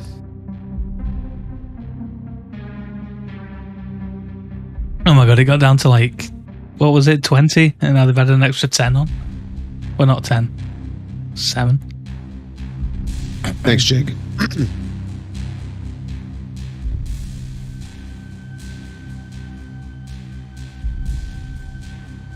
Some words do come out a little bit different, but I've had to curb my accent in the world that I work in, because if you like listen to some things I say, like, oh, the little hillbilly don't know nothing. I know, I can do that. Boston. Yeah. I've got a question. Yes, sir. Do you watch the Moonshiners, like the yeah, TV show? Yeah, I know the show. I watched them 2 black guys. They're so fucking good, man. Have you ever seen them just out there in the bayou or whatever it's called? The bayou? Yeah. Yeah. I don't know if I would want to drink shine from swamp water, man. That's just me. You think about swamps are like stagnant water. No, Not much I is don't moving. think they're using that. They're the professionals. I think that he's actually using like fresh water. Oh, freshwater spring? Yeah. Yeah. Yeah. Shine's good, man. I had to hook up until he stopped making it. But then this guy was doing he was doing all this crazy shit. Like, have you seen them? The 2 black guys that do it? Bro, he does like candy floss moonshine, or like then he converts the moonshine into another liquor. Like, it's crazy what they do. Well, next time, like machines. Anytime you come to the US, you need to get you some shine. It'll fuck me up. Oh hell yeah! Like Everclear the is goal. probably like the closest thing you'll get to shine. Yeah, yeah, but you gotta be careful. You gotta. So like Jake said, light it on fire. You have to. If it burns blue, you're good. That's like pure ether.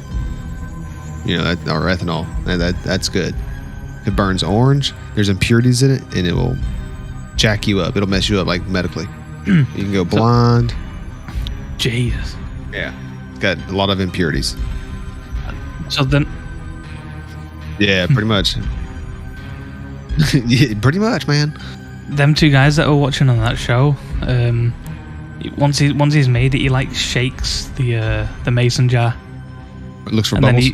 then the bubbles, and then he can determine the like the volume of it or whatever. I think. Probably the percentage, roughly a Yeah, percentage. the percentage. Yeah. Yep.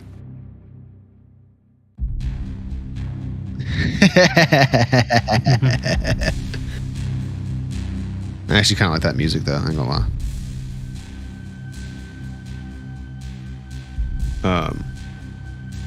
Yeah, I do like that, man.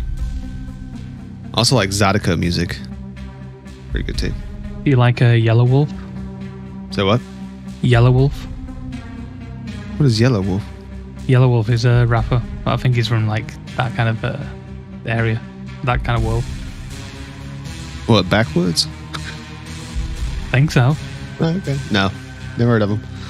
He used to be signed under Shady Records with like. Oh, yeah? Diamond. Yeah. Usually a lot of guys that come from like down south, if you're like in the boot area, right? You'll get signed with Cash Money, or Lil Wayne, Birdman. I've heard of Birdman. I sorry, I didn't remember the interview. Yep. Put some Does- respect on my name. Yep. Cash Money. Oh, look. Oh, I saw that. Insane. I saw that.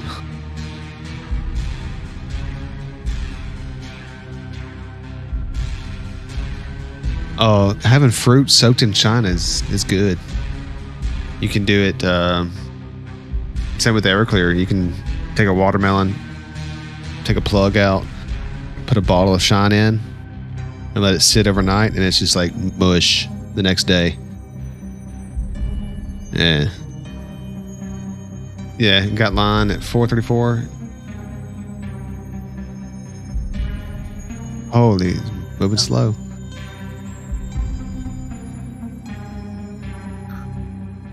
Also, it's not started because it's taken so long to get people in there. Probably.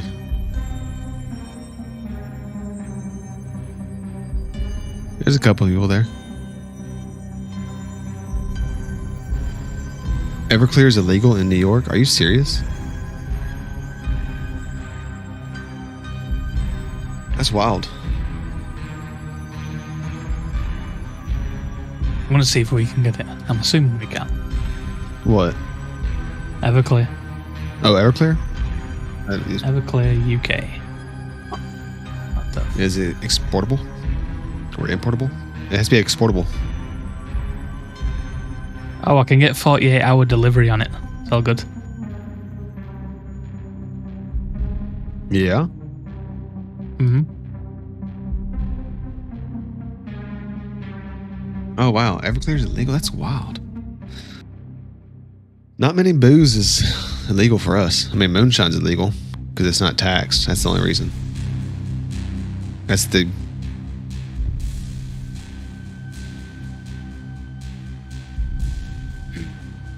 I don't know. Show it. Oh, maybe because it said shit. It probably had... Yeah.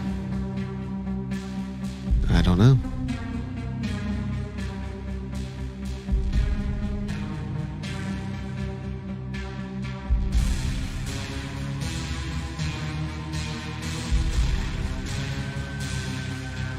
Not made for kids. Yeah, no.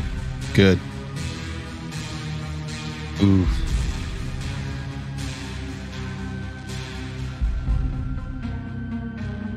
Bought my wife a new car today. Yeah, she's super excited.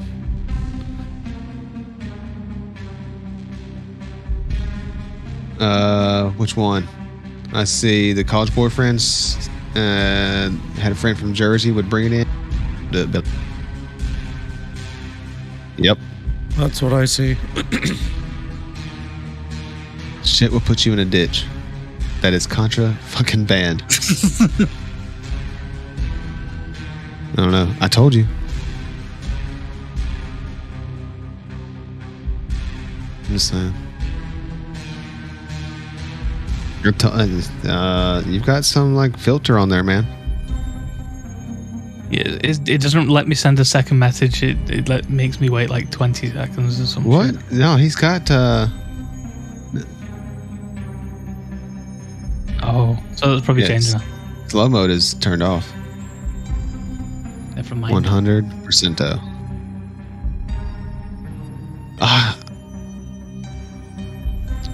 Also wish that YouTube would get on the same page of Twitch when it comes to streams, like live streams. All this wasted space on the sides. Like Twitch. Oh, it's horrible, man. I'm on 1440. So I got these giant black bars around. Like, this is like, yeah. It's like, dude, like, but if I move it over to my 1080p monitor, it's fine like that. But I could do this. I could go, let's see, pop out chat. I pop out chat. I can put it to my other monitor here. And then I can go full screen here. There we go. I'll do it that way. So I have chat on my right monitor, or the stream on the mid center, and Discord on my left. Yeah. But then I can't look at my other page.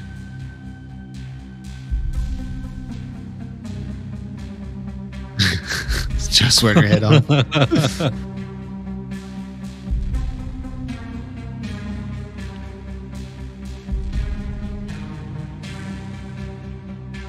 Potentially, huh? You gotta look out for that stuff, man.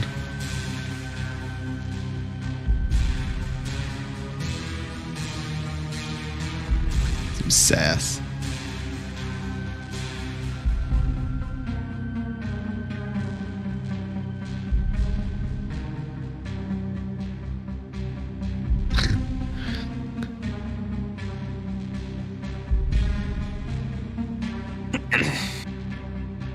$16 minutes until it gets down to 15, and then he's gonna tack another 15 on. Make it a half hour. That happens. That'd not be good, because I'm not. No.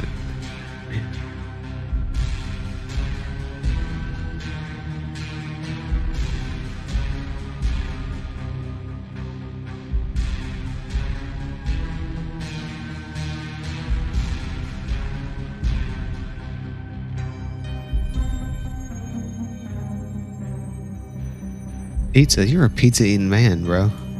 Ronin. There.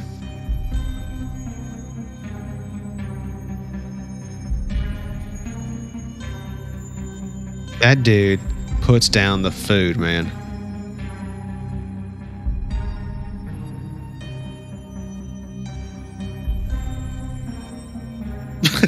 Yeah, East Bay said he's insane. gonna open up a pizza place when he retires.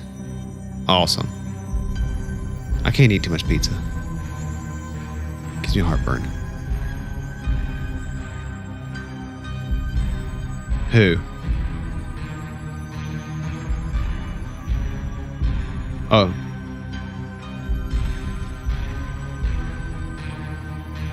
Yes. Yeah. Oh my gosh. Where is Ronan? Did he leave too? Oh, there he is. He's still on Discord. But yeah, he had some like really good food picks. I mean, good. Like it was sushi all the time. It was pizza. Like, dude, how are you not like getting wheelchaired out? You know.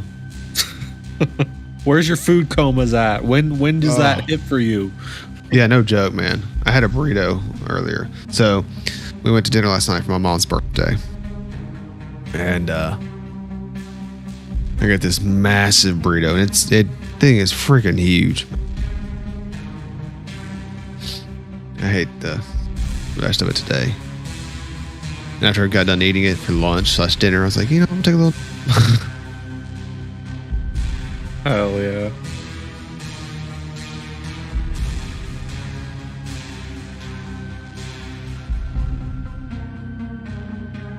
Yeah. But those naughty words.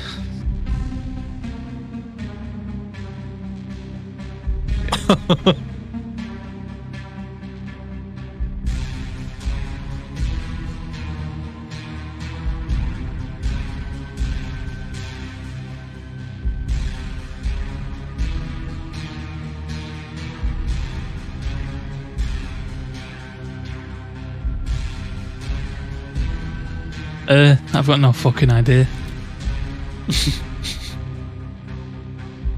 Let me go on the website.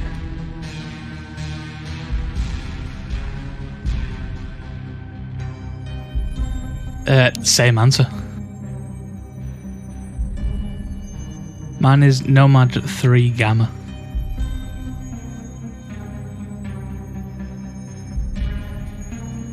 How do I send a link? Well, you can see mine. Doesn't matter. You can see mine anyway in the Discord. By the way, I don't like the color green. Why not? Oof. I just don't. And then you got green. Yeah. I think they did it on purpose. Wizard of Oz's soldier over there. They definitely did it on purpose. At least it's got the skull thing. That's right. Yeah. I mean, yeah. Well, yeah. Us plebes don't get that. I assume. It's the database you call from.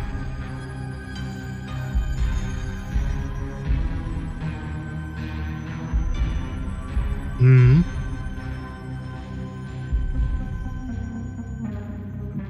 I like how my visor cortex is it looks like a floor. So What the same data you apply to making the random variants, you just apply to like in the game, I guess. Probably got a way of doing that. What happened? What are you getting mad for?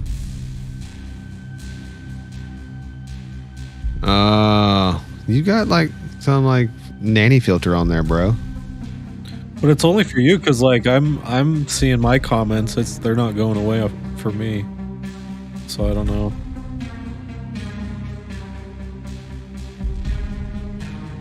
Yeah.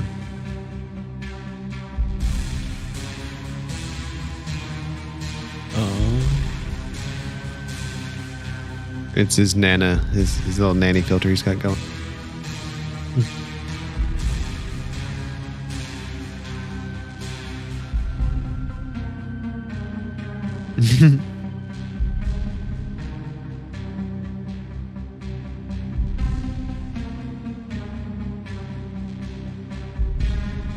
Good old Doc.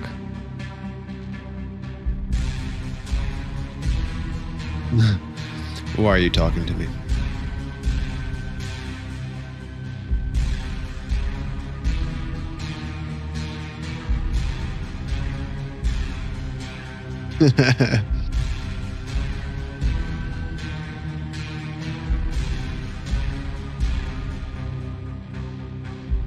Mark, when are you gonna come to the States, man?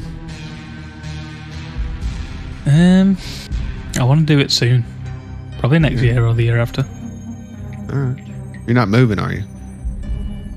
To the States? No. That's crazy.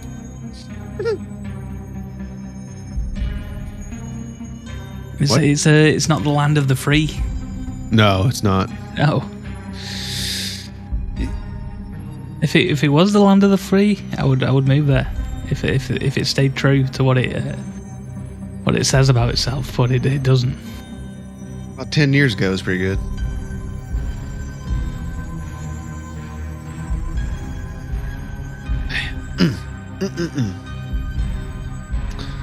Mark's gonna come visit me in the bayou.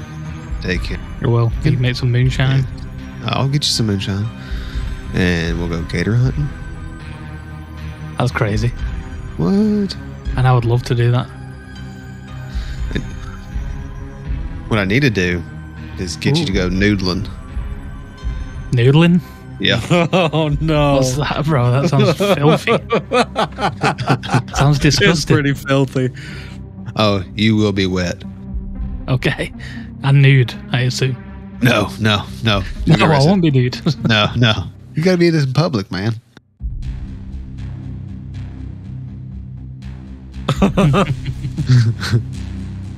Anyway, back to doc stuff. No.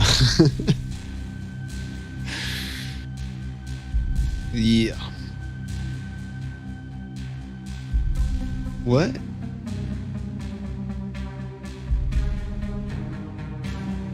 No. Mm-mm. I got that nanny filter on. I ain't trying to do all that. Navy vet posted another too large picture. Large and in charge, man. Goodness gracious. 12,000 by 9,000 to be exact. What is he doing, man? What kind of phones he got? Jesus.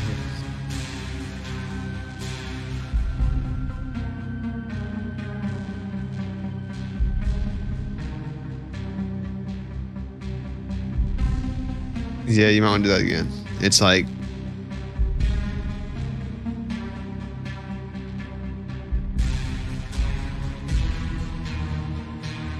I'm not going to tell him to noodle in the nude. He'd get arrested.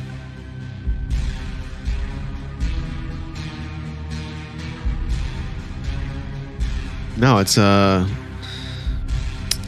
so instead of using like bait to catch a fish, you use your arm. Your arm is the bait. And for a catfish, yeah. Big catfish.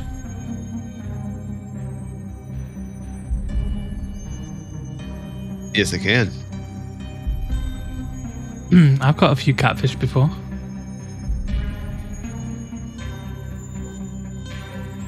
I went deep sea fishing in Wales. So some states it's illegal, just let you know. But not where I'm at. You're good.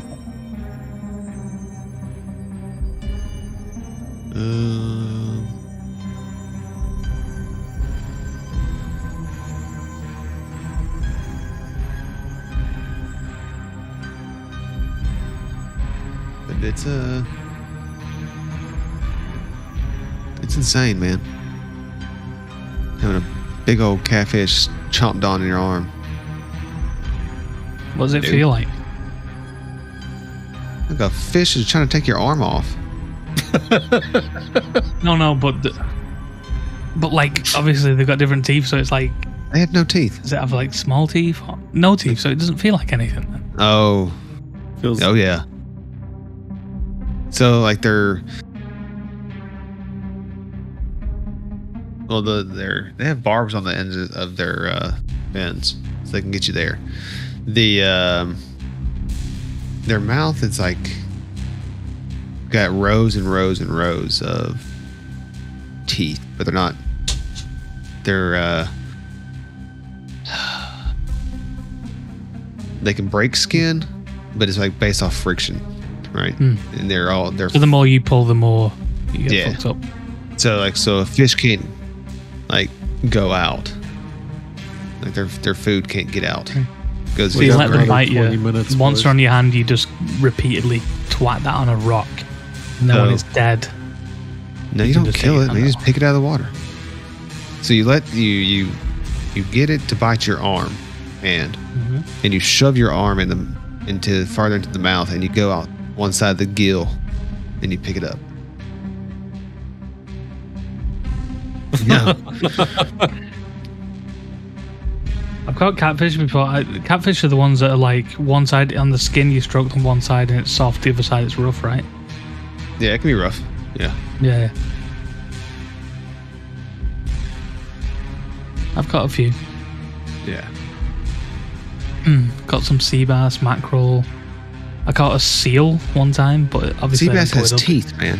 We're talking about freshwater. That's all saltwater stuff. Yeah. I'm talking about saltwater. Yeah, no, these are freshwater. We don't do things in salt. Not with our hands. No. We have things that will kill you. Even in freshwater, we have things that will kill you. Yeah. And you also got to watch out for a thing called alligator snapping turtles. We have those too. Yep. I've seen them. Yeah.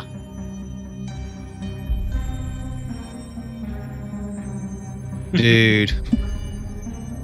Look at the time. Yeah.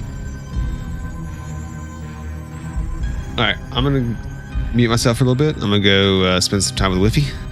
Yeah, samesies. And I'll be back. I'm gonna watch this video. Won't be long.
Ideally, we'd be over there.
Welcome to the first ever Variant Founder event for Midnight Society.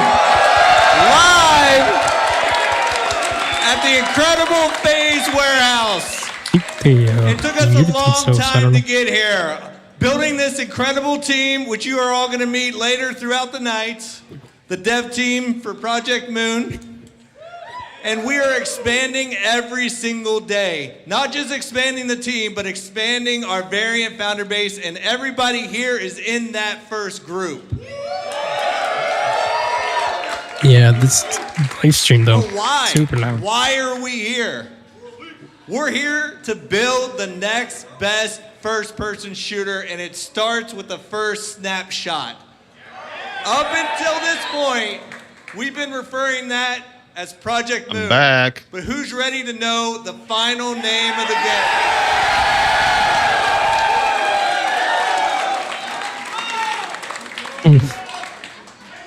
game? So without further ado, let's load it up and reveal what we are building together.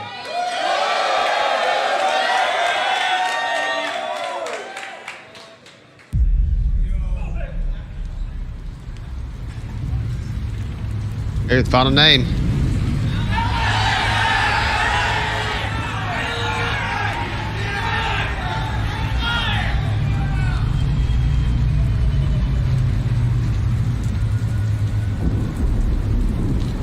It's pretty cool.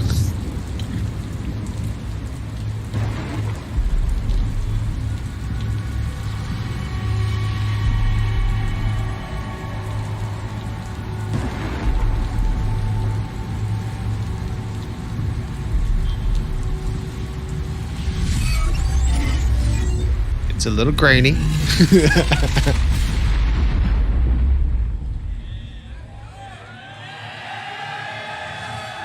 What do you think it is?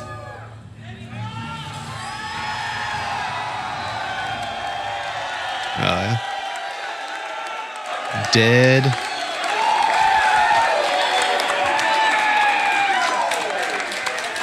Oh, nice.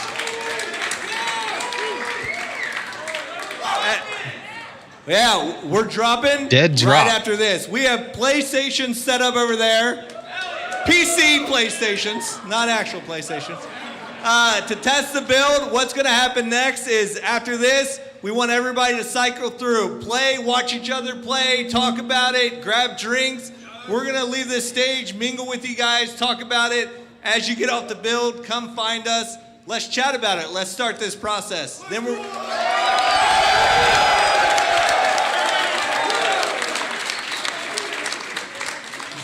One last surprise. The build is just one aspect of this. Every 6 weeks, we are updating these snapshots, not just with the playable builds, but also with the variant guide. Now, we printed a special edition of issue 1 for everybody here to go through. So now that the logo is revealed, we're going to have gift bags at the entrance. I think you all got tickets. Go there, get your hoodie, get your variant guide. Go through it. It breaks down every feature of the build. And just like the build's going to expand every 6 weeks, so is this variant guide, chronicling, detailing, visualizing. Everything that this group adds to the game is going to be in that, so that when we get to the end of this road, we have a beautiful, fat book that just shows it all. Your hoodie. Without any more to say on that, introduce Katie, who's going to take it away, and then let's get down to business. Rob, thank you so much. It is not every day that you get to spend a Friday in beautiful LA getting to see a reveal from a AAA studio. Midnight Society has done so much. Doc has done so much. Let me hear what you think about Dead Drop. Let's get loud, please.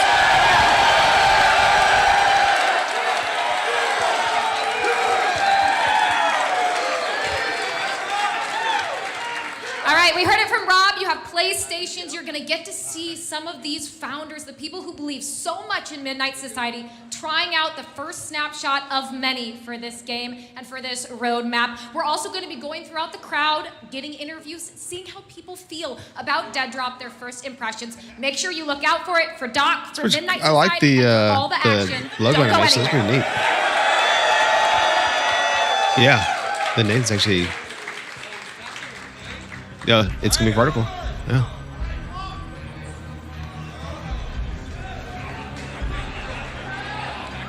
What is what?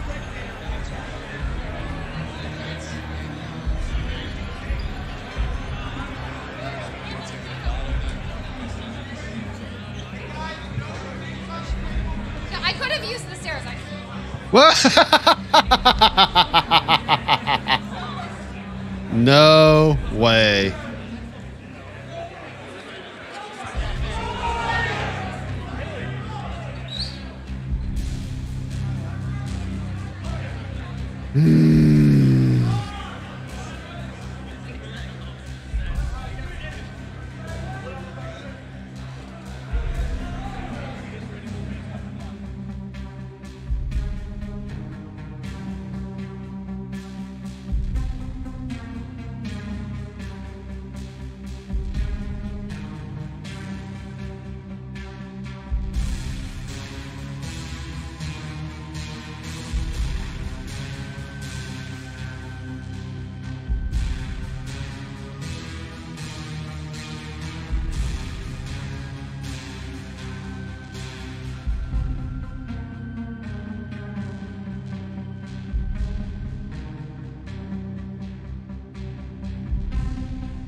Which one?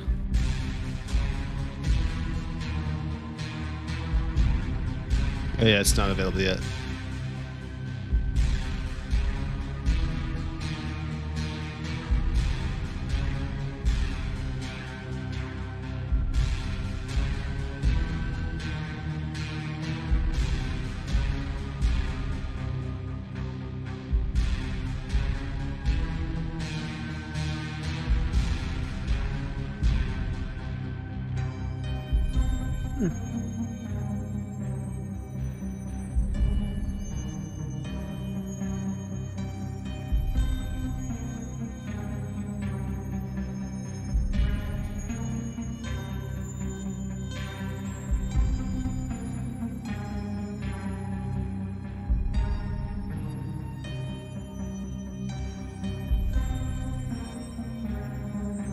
Yeah.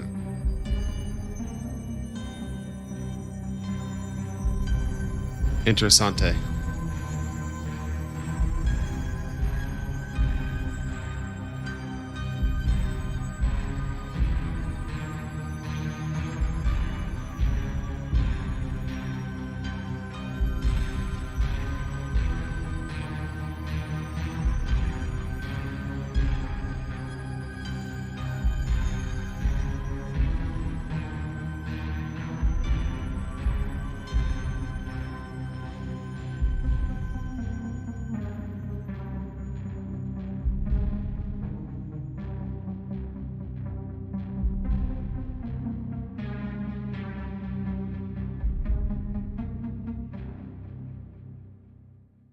Is he?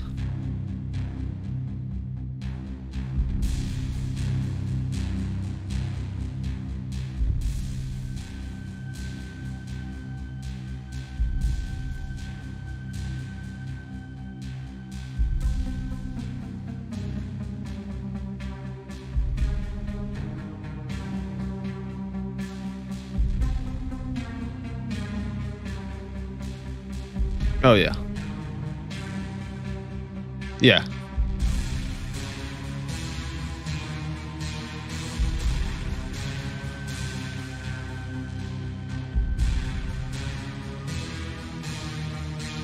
So what?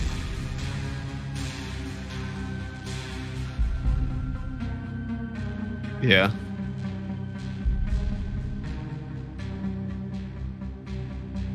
Not from me. Show more.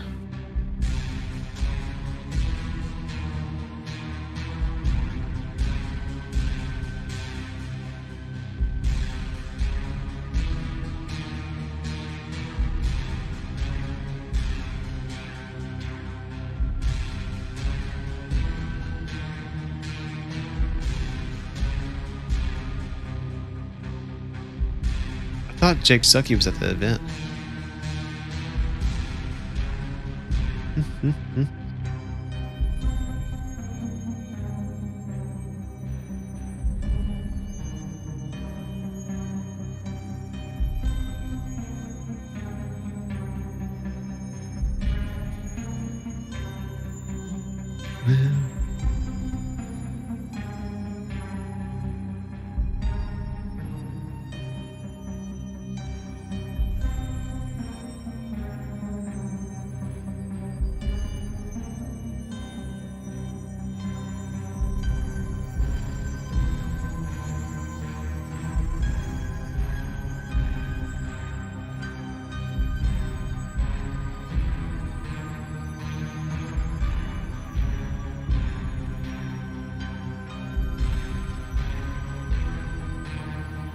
Oh, because Hollywood was singing The Layer.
Oh, where are you seeing this?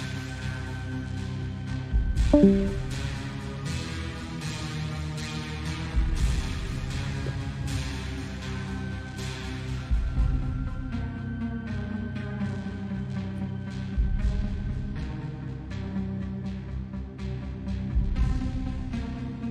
and you have it open. Okay, see. On the stream? Yeah. I just thought we were still on the transmission thingy.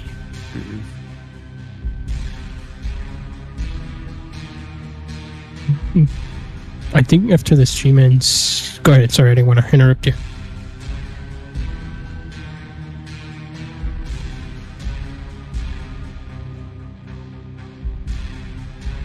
Oh, you can download it. Yep, you can download Where? it. After refreshing, it still says unavailable. 3.2 gigs. Oh, yep. Here we go. And then you can download the guide. You can download 100 gigabytes? Damn.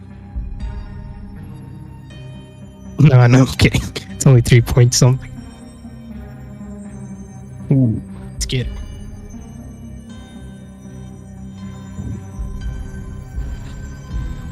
After you download it, you have to download another 40 minutes.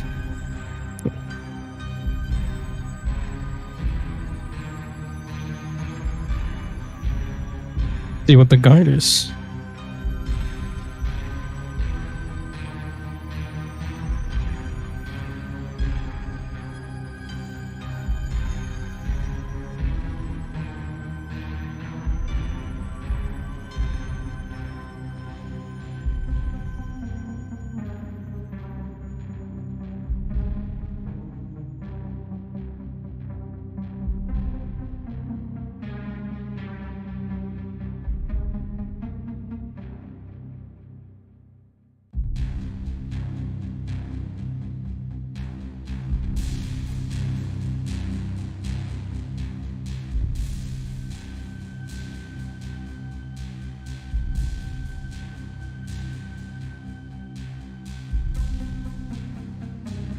Yeah, he's there.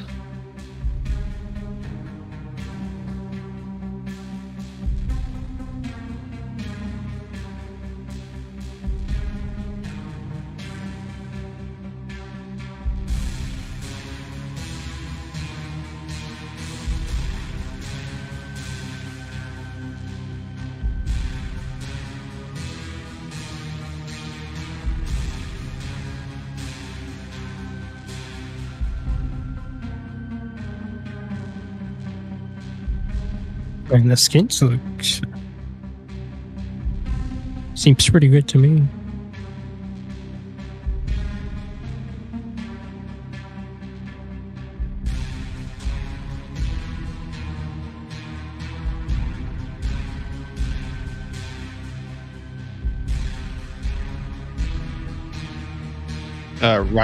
Right click it and hide it.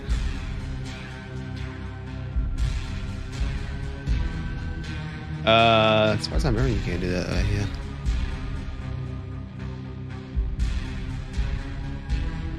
Yeah, just right click.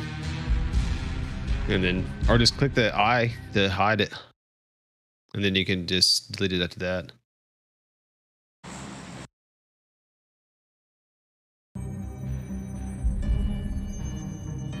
No, you gotta like click the eyeball next to it to hide it.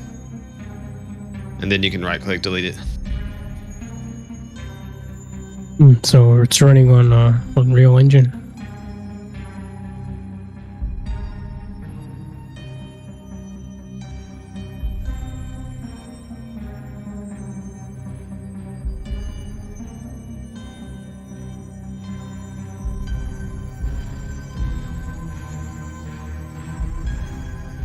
And the game's loud, just letting you know. Just like the stream. The game's loud, the audio when you launch it.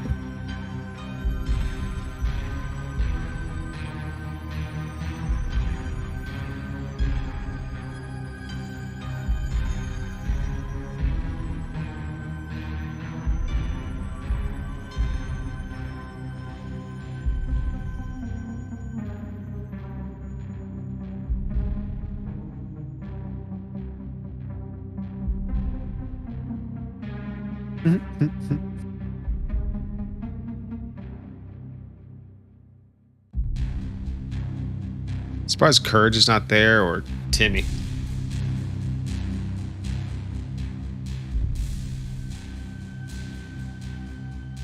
Oh, he didn't?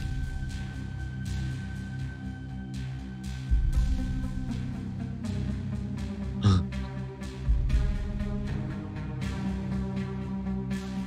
7-foot penguin.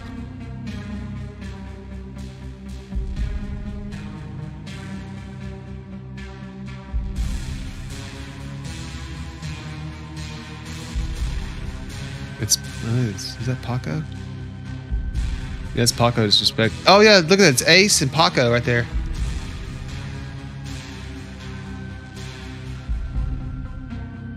Mm-hmm.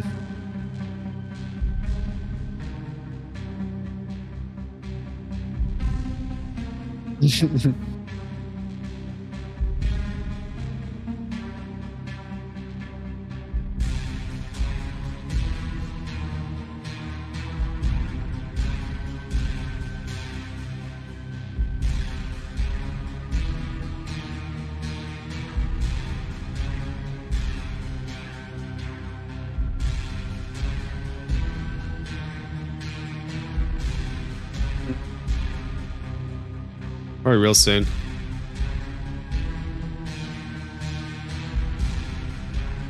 Oh, look, it's Weird Al.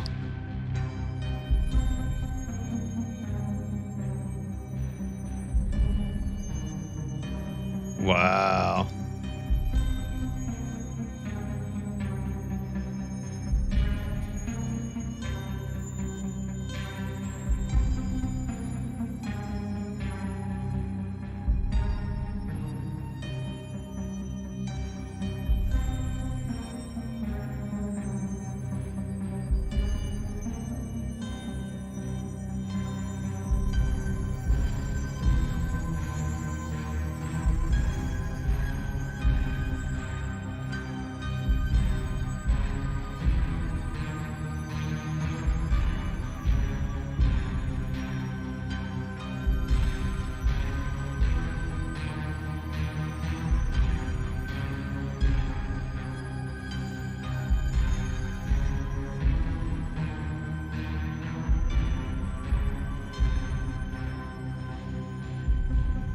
I'm almost, I don't know.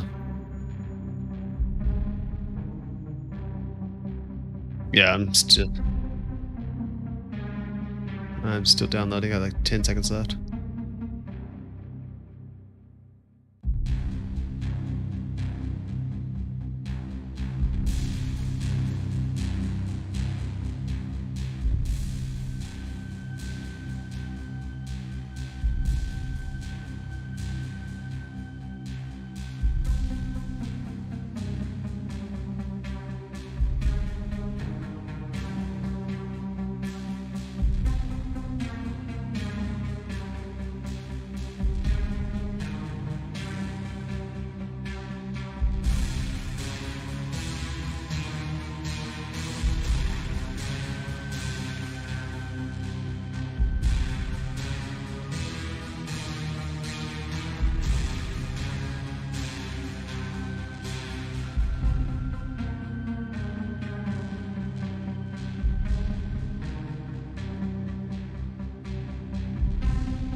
Distracting now.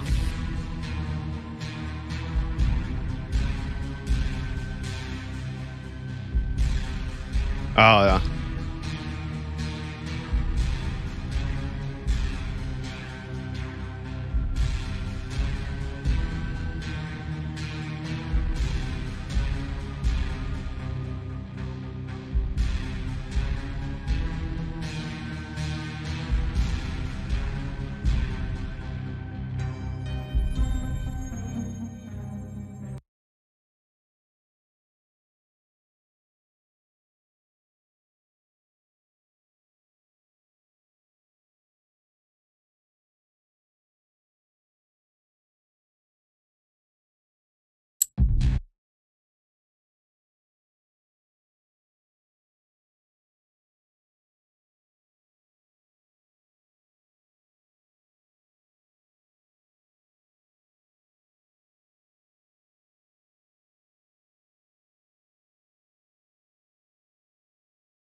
Let's see.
Look sensitivity, huh?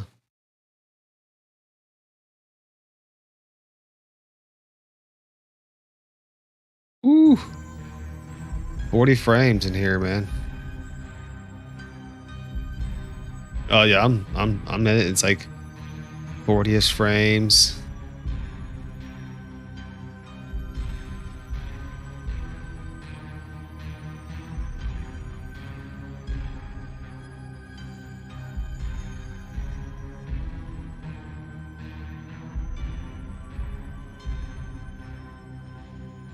Access denied, huh? Yeah, I've already logged in.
Hello, everybody. We are on the floor right now at the Dead Drop reveal alongside Tom, who's gotten a chance to try out the game. And what is it like to be here for this?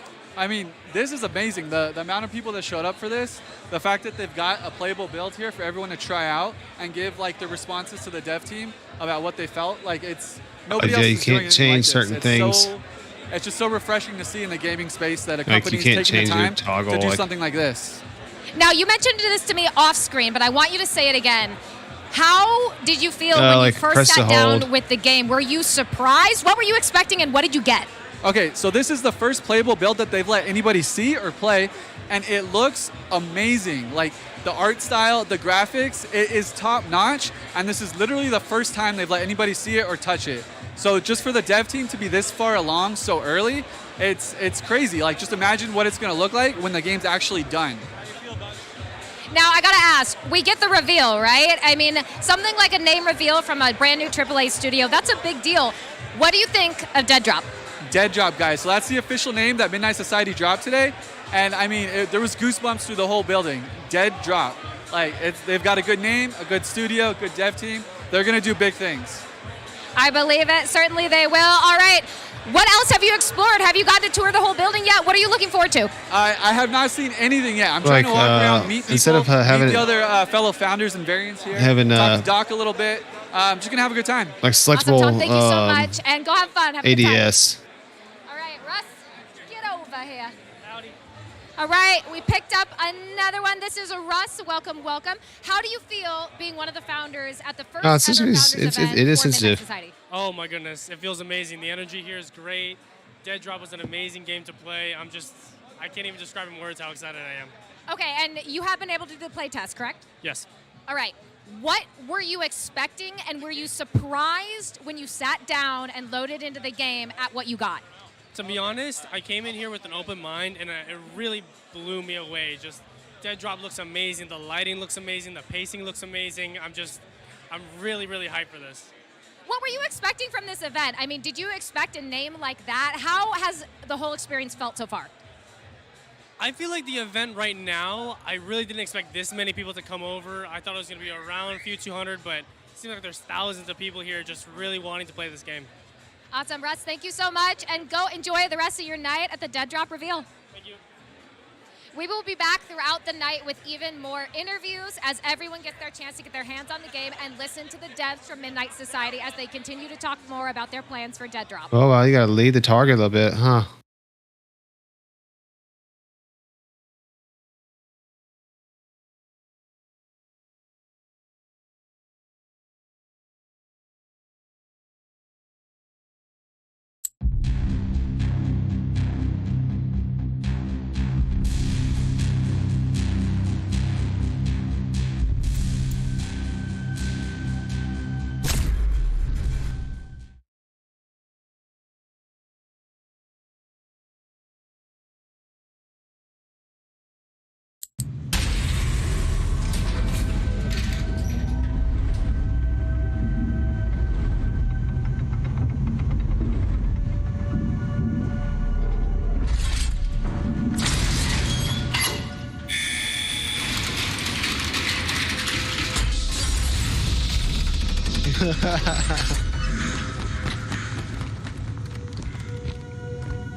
.75. Yeah.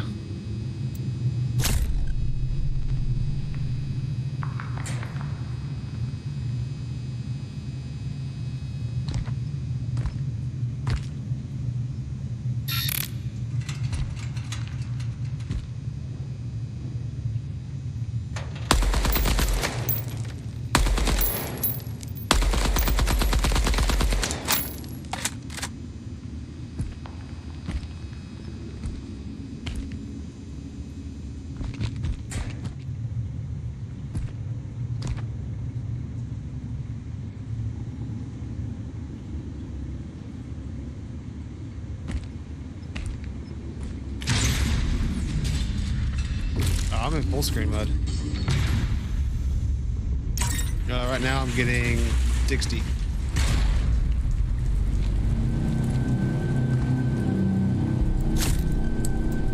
High.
Yeah, I think this is the snapshot. This snapshot is just a firing range.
Yeah, so go back to the beginning.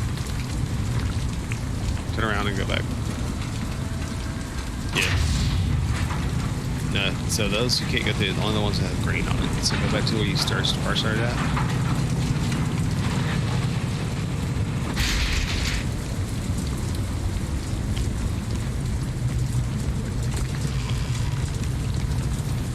There you go.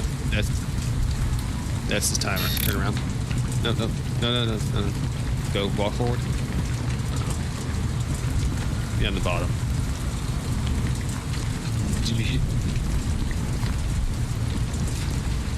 Yeah, that's the timer start. So you can actually go back down. Take the shaft back down. Oh, did you already shoot the skulls?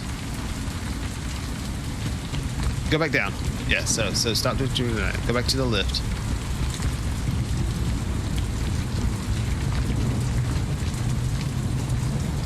Alright, then go downstairs.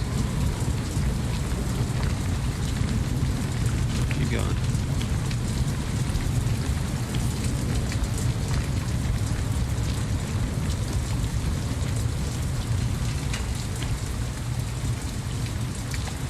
So, alright, so right now I'm watching you go climb upstairs.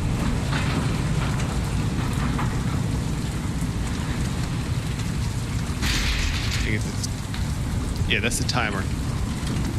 So you'll start that and you'll have skulls pop up. Like so, go down the shaft. Yes, take that down. Okay. And right when you get off the little lift, there's a little red button. The timer. So there's a shooting range up top. You can shoot the targets up top that move. But right in front of you, you got down, there's the red button. Go to that.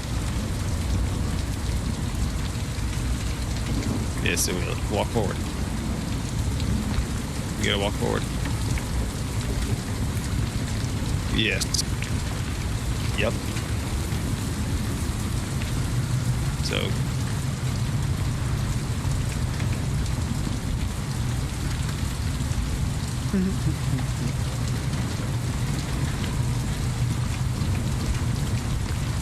you gotta you gotta walk forward. Now turn right. Yeah. You should hear them pop up. You should have had some by now. So they started over, maybe? Yeah, I think you got out of it back. You gotta start it over. Because it says there's one active target. Did you do a shooting range up top? You left one. Yeah, you see that skull on the ground? Forget it. Yeah, that's what pops up. But you've got targets up top that are still active. That's what's keeping you from progressing. Mm-hmm.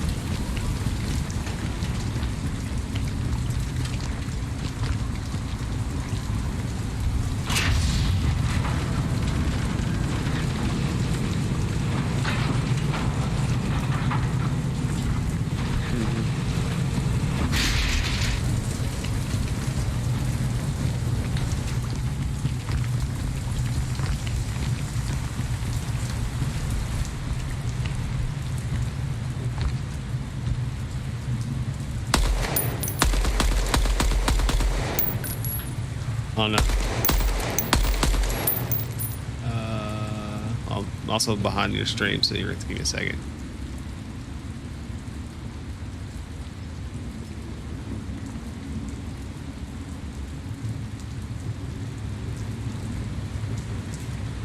No, those are all done. You can redo that one if you wanted to.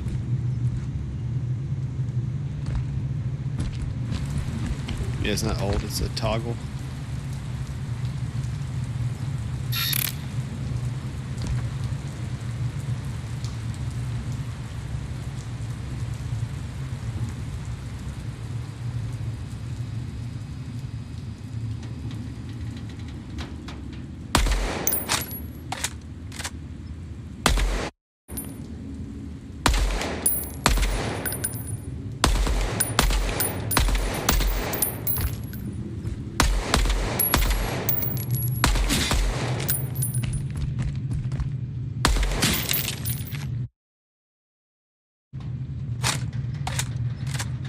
Yes, Jake, it's me talking.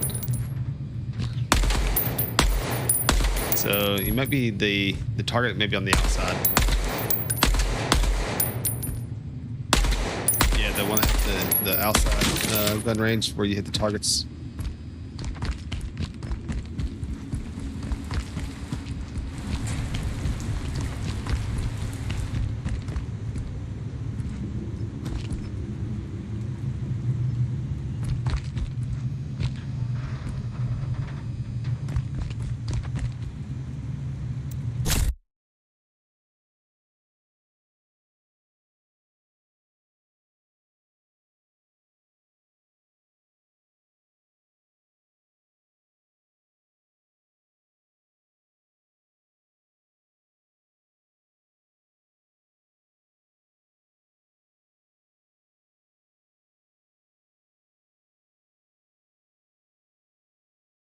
Oh, that's me.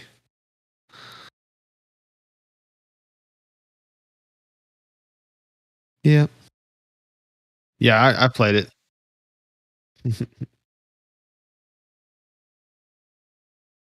Yeah, I changed mine too. I changed in the settings. 1440, 2560, 1440. Roughly, yeah. 3070.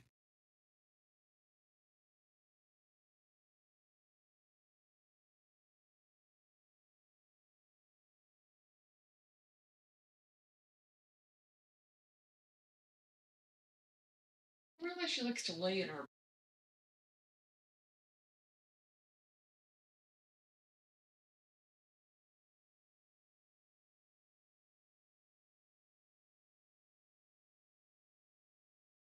One second.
Alright, I'm back.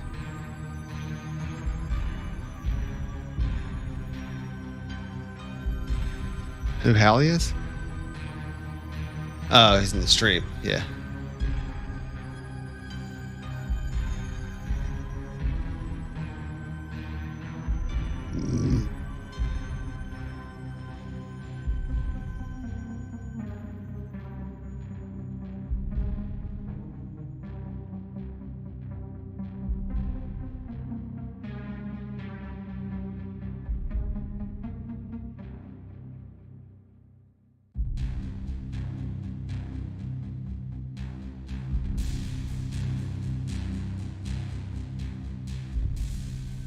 Feels pretty good. Feels pretty good. I just need to definitely. Yeah, I mean it's heavy. Ooh, it's heavy. Yeah.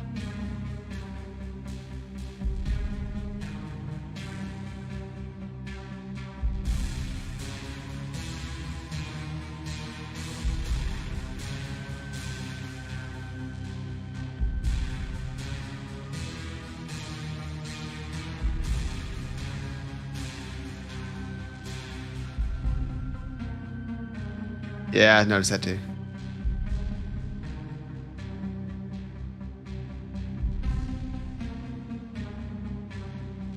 I did not know.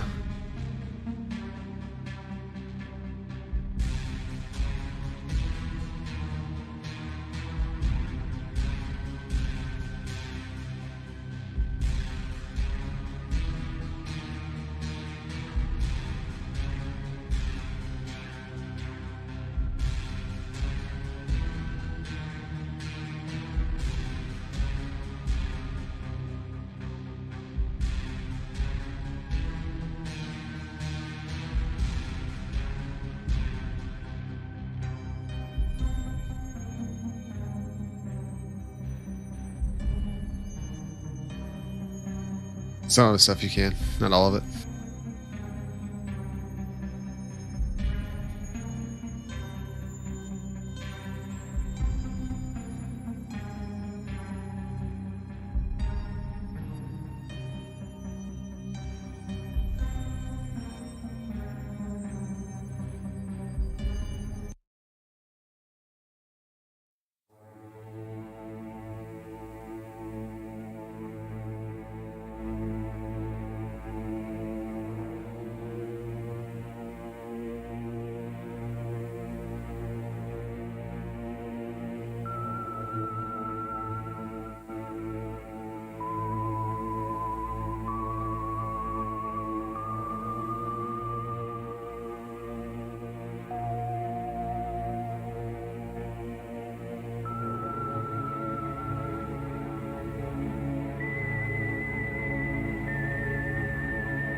I've got things turned down anyways. It's good now.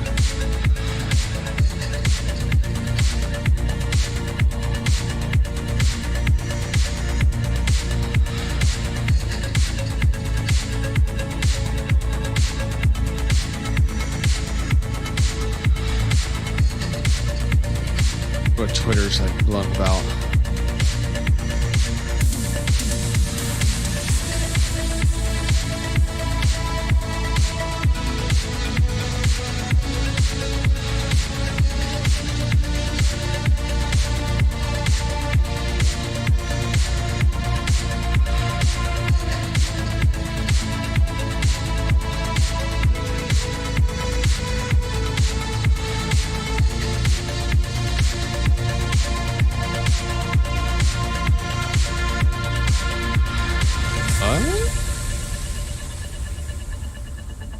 Who?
Jake Sucks is an open bar.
Pretty cool.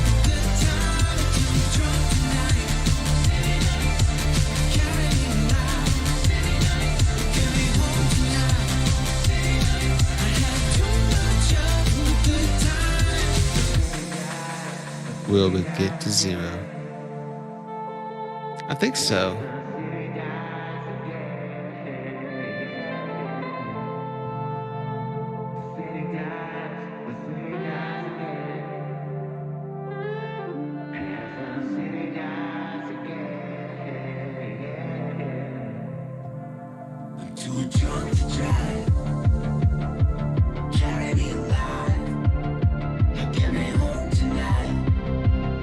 I had too much of a good time.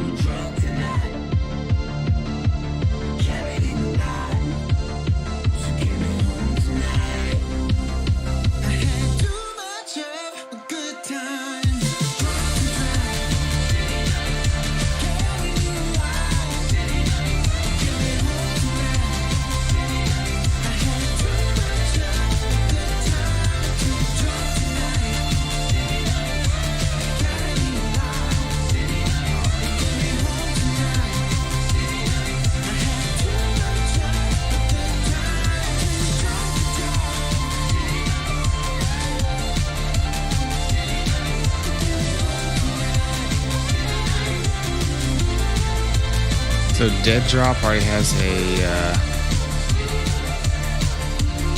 verified Twitter account. Oh, they're back. They're talking. Back in the day, and I've talked about this with a few of you guys on the floor already, you would come up to me at conventions, at COD XP, at different stuff, and you'd have feedback for the game. But by the time you're giving me that feedback, it's too late. The game's going out the door, right? We're in marketing mode at that point. And a lot of why we formed this studio, a lot of the basis of that was from those interactions. I see a lot of familiar faces out here of people who were in that COD community with me talking about that stuff. And we are trying to change the industry in a compelling way.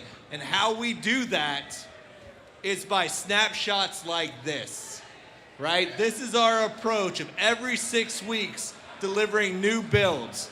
Now, after we ship those builds, what do? We get together. Not always in person. This is a rare event, right? This is the first of many to come, but we won't do this for every build, right? Our online interactions are key. That's why we have the variant Discord. After every snapshot build, when you go home tonight and the people at home already have it, right? We're gonna have detailed surveys talking about every feature of the build. How do you feel about movement speed? How's that gun feel? How's that recoil spread, right? Getting down to the nitty gritty. And I love, absolutely love, and if you guys have had this experience tonight, let me know. But the fact that some of you have played the build, immediately got over and started workshopping movement speeds. How movement speeds could be tweaked with attachments, how we could really approach that core gameplay loop. And that is honestly what this is about, is that interaction, that feedback. And we don't have to get it all tonight. This is a long journey. Go home, spend time with the build, run through the different ranges, really put it through its paces. This isn't about bug fixing. Yeah, we'll come across bugs. We'll address them as a community, we'll fix them.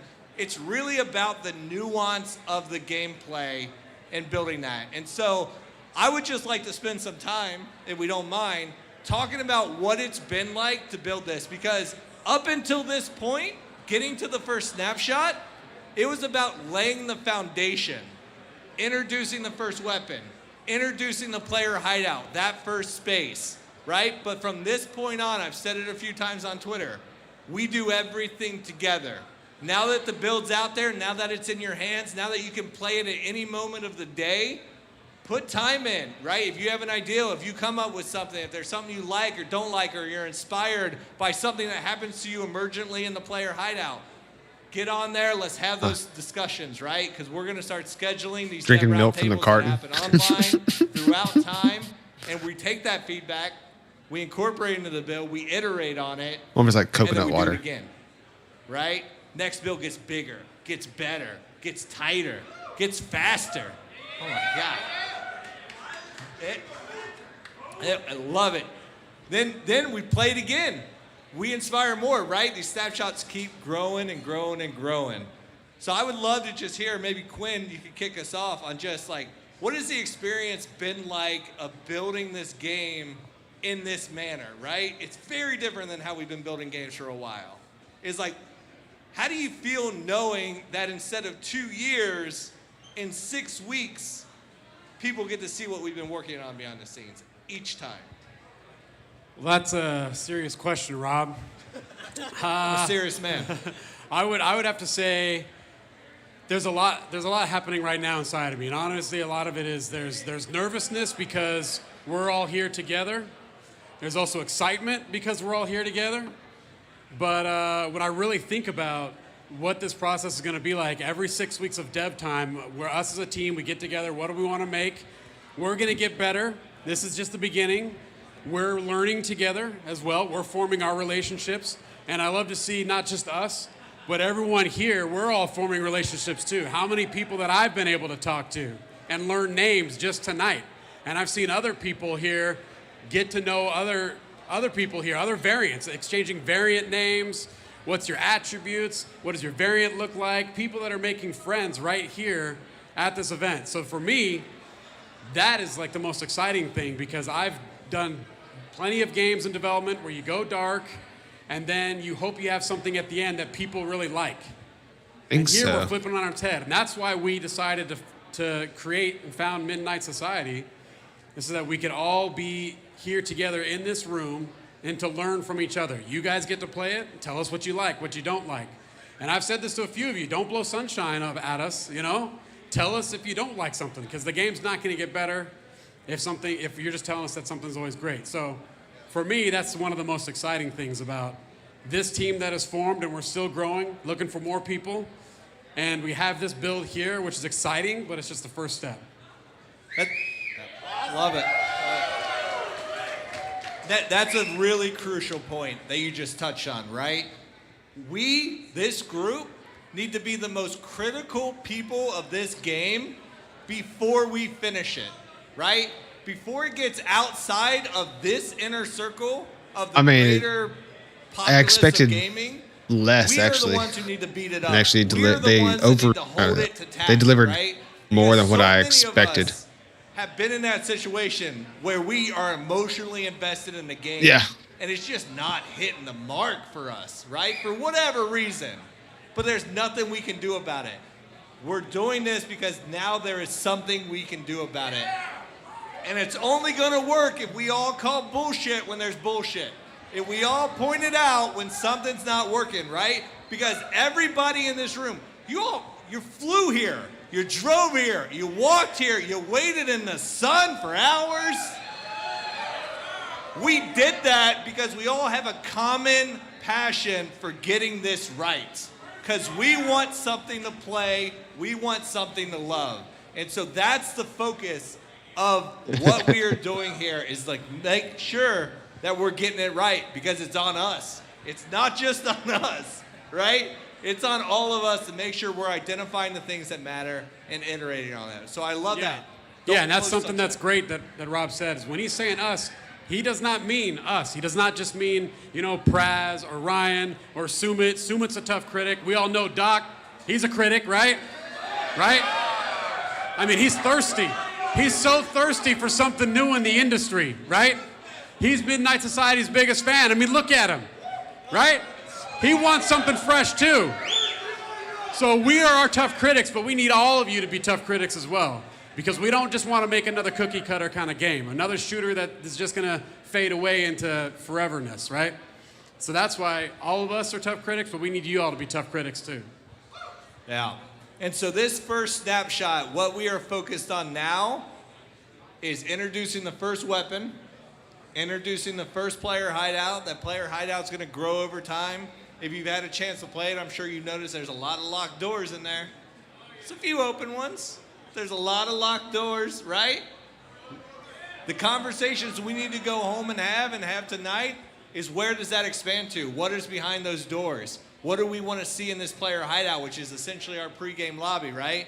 When we head into that tower and come back out and we're breaking down our loot, we're doing all of that, right? What do we want to do? What are the spaces we want to have available? Those are the discussions we want to have.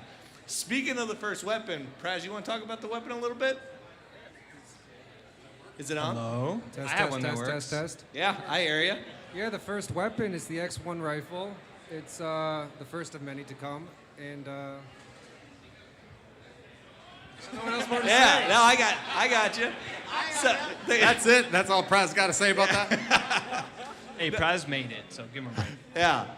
Let's talk about what did we want, what was important for us to capture in this first snapshot that relates to the feedback that we want to get. I think I could talk about the gun a little bit. I would love it.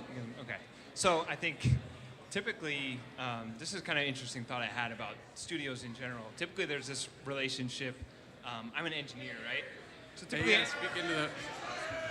Hello? Is that better?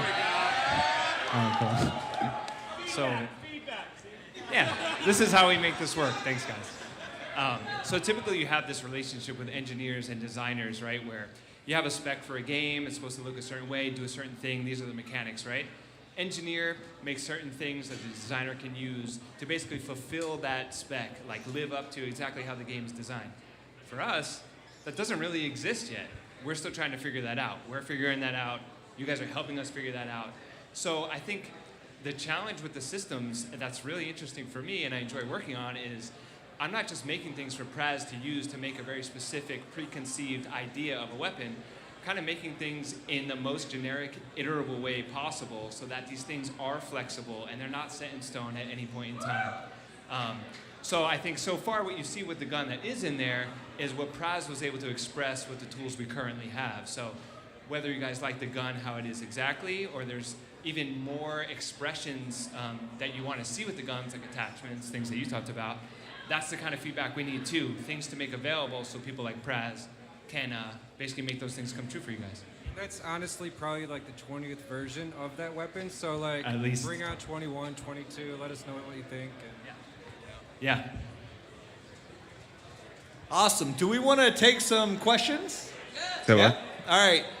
So we want to open up the floor to talk about any questions you have about how this is going to work moving forward. Right now we're talking about the studio, snapshots, early feedback, that iteration loop, how that's going to work. Katie and Miggles is going to walk around and make sure that you have a microphone, and then we can dive into that. After this talk, we're going to take another break. People get drinks, play the game if you haven't got a chance to do it. And then we're going to come back here with the dev team and dive deep into gameplay. If you looked at your variant guide, you know that we started to scratch the surface about what the narrative, the core gameplay loop, the fact that the game is a vertical extraction shooter, right? When we come back after this talk, we're diving into all of that. What does that mean? What is the nuance? What is that core gameplay loop? But right now, let's focus the questions around the studio, snapshot builds, early development, how you guys are going to be involved. Any questions you have on that, by all means. And if I may, guys, let's give a huge props to the team. You know, the team here, the marketing team there, working behind the scenes. I mean, can't even imagine. We started this 8 months back, right? Started working on this. You know, the concepts, the development, everything. I mean, it's just amazing. So huge props to these guys.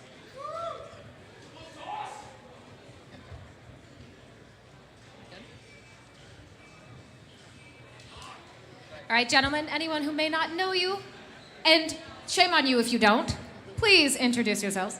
We're Team Summertime. We're a content trio for Optic Gaming, and thank you guys. Thank you. Summertime. All right, right away, I need to know, in you money. see the logo drop, you see it come down on the screen. What did you guys think of Dead Drop? Man, it's actually been amazing. I didn't know what to expect. You know, they kept everything very close-knit, and we had no idea what to expect going in there. Yeah, I personally love the name. It fits well with the gameplay that I've played so far, so I enjoyed it. Leave it to the Champions Club. It looks slick. I have a lot of questions about what a vertical shooter is. I see a big skyscraper, but I don't know what that means, but I'm excited to find out. All right, well, my first impression was ominous, right? I mean, it looks very imposing, and I'm sure the devs will be discussing just that for the vertical shooter. But when they're sitting here, they're talking about this AAA game and how involved all the founders are going to be in it. Have you seen anything like that before? What does it mean to you guys when you see the players, the fans getting engaged in this way? I mean, look at all the people here. I don't think people have ever seen a game this early before. Look at you guys, man. It's insane. I mean, we pulled up, we flew in today, you know, wanted to show some support to the Champions Club and, of course, to 12 a.m. and Doc. see him. And, you know, it's been an awesome time. We've been camping out for the last hour and a half playing, just shooting, There he is, shooting yeah. bots and having a really good time. All right, well, shooting bots, what do you think so far? I think it's amazing. I think it's fluid. I like the movement so far. Isn't it cut-off vest? So I'm a bit new to keyboard mouse, but it feels good. I like trying to break the game as quick as possible. We were 360 off a building, shooting the last bot, having a good time. But the movement feels fluid. I like how the gunplay feels. It sounds good, which is a big part of it for me. It looks good, and I'm excited to get back out there. I want to see some PvP. Ooh, PvP. Well, we might have a little bit of at least a 1v1 showdown later. But, sir, you might want to get some water before that. I don't know. Maybe a couple more of these, and you know, we might have a better opportunity. You gotta get on loose a little bit, you know? All right, so I got to ask before we let you guys go, what do you want to hear from the dev team most? What are you really, really curious about that you hope that they might cover tonight?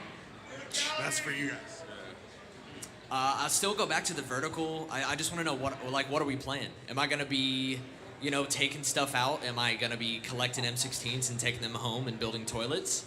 Am I going to be like fighting other people in a game? I want to know what it is. I know it looks good though. It does look good. Does it look good? All right, gentlemen, thank you so much for being here and for enjoying Dead Drop.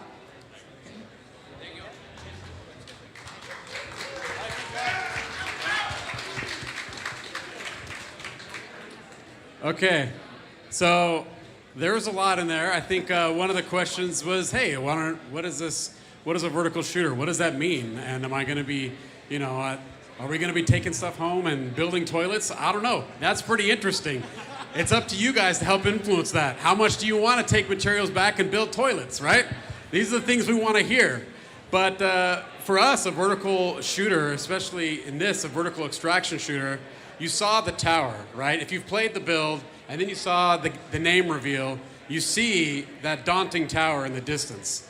And we're not going to be revealing too much about that, but what you can expect from a vertical shooter is, from a level design perspective, there's a lot of what we call over, under, and around kind of flow, like movement, right? So you can think of there's going to be people above you, there's going to be people circling around, underneath, pathways, all that kind of stuff. And we're taking it very seriously from that viewpoint. And players are going to be traveling up, down, just like you look at the name of the game. Dead Drop, it's got the arrows that are going up and down. Players are going to be traversing and battling both upward and downward. And that, to us, is something that's really exciting about this game, is that there's not a lot of that in the game industry right now, especially from a level design viewpoint. So for us, a vertical extraction shooter is taking something, when you look at a lot of games that are horizontally built, we're taking that play space and making it vertical. Now, there's still going to be a lot of horizontal aspect to it. It's going to be big. It's not going to be, you're not going to be in an elevator shaft. That building is huge, okay? And so there's going to be a lot of space for you to roam. There's going to be a lot of people hunting you. You're going to be the hunter, right? You're going to be stalking other players, getting loot, and maybe at the end of the day, we'll put some toilets in there for you to build as well.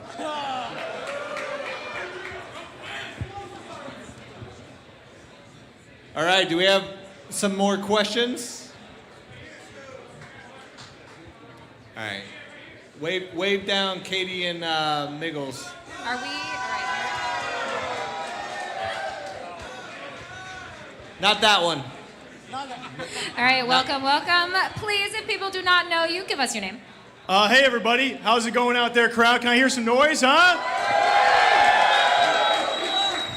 I got one question, and it's for Doc. And I got to know, how is the in-game audio going to be for this game? Good question. Let's just say we've already fired 6 guys.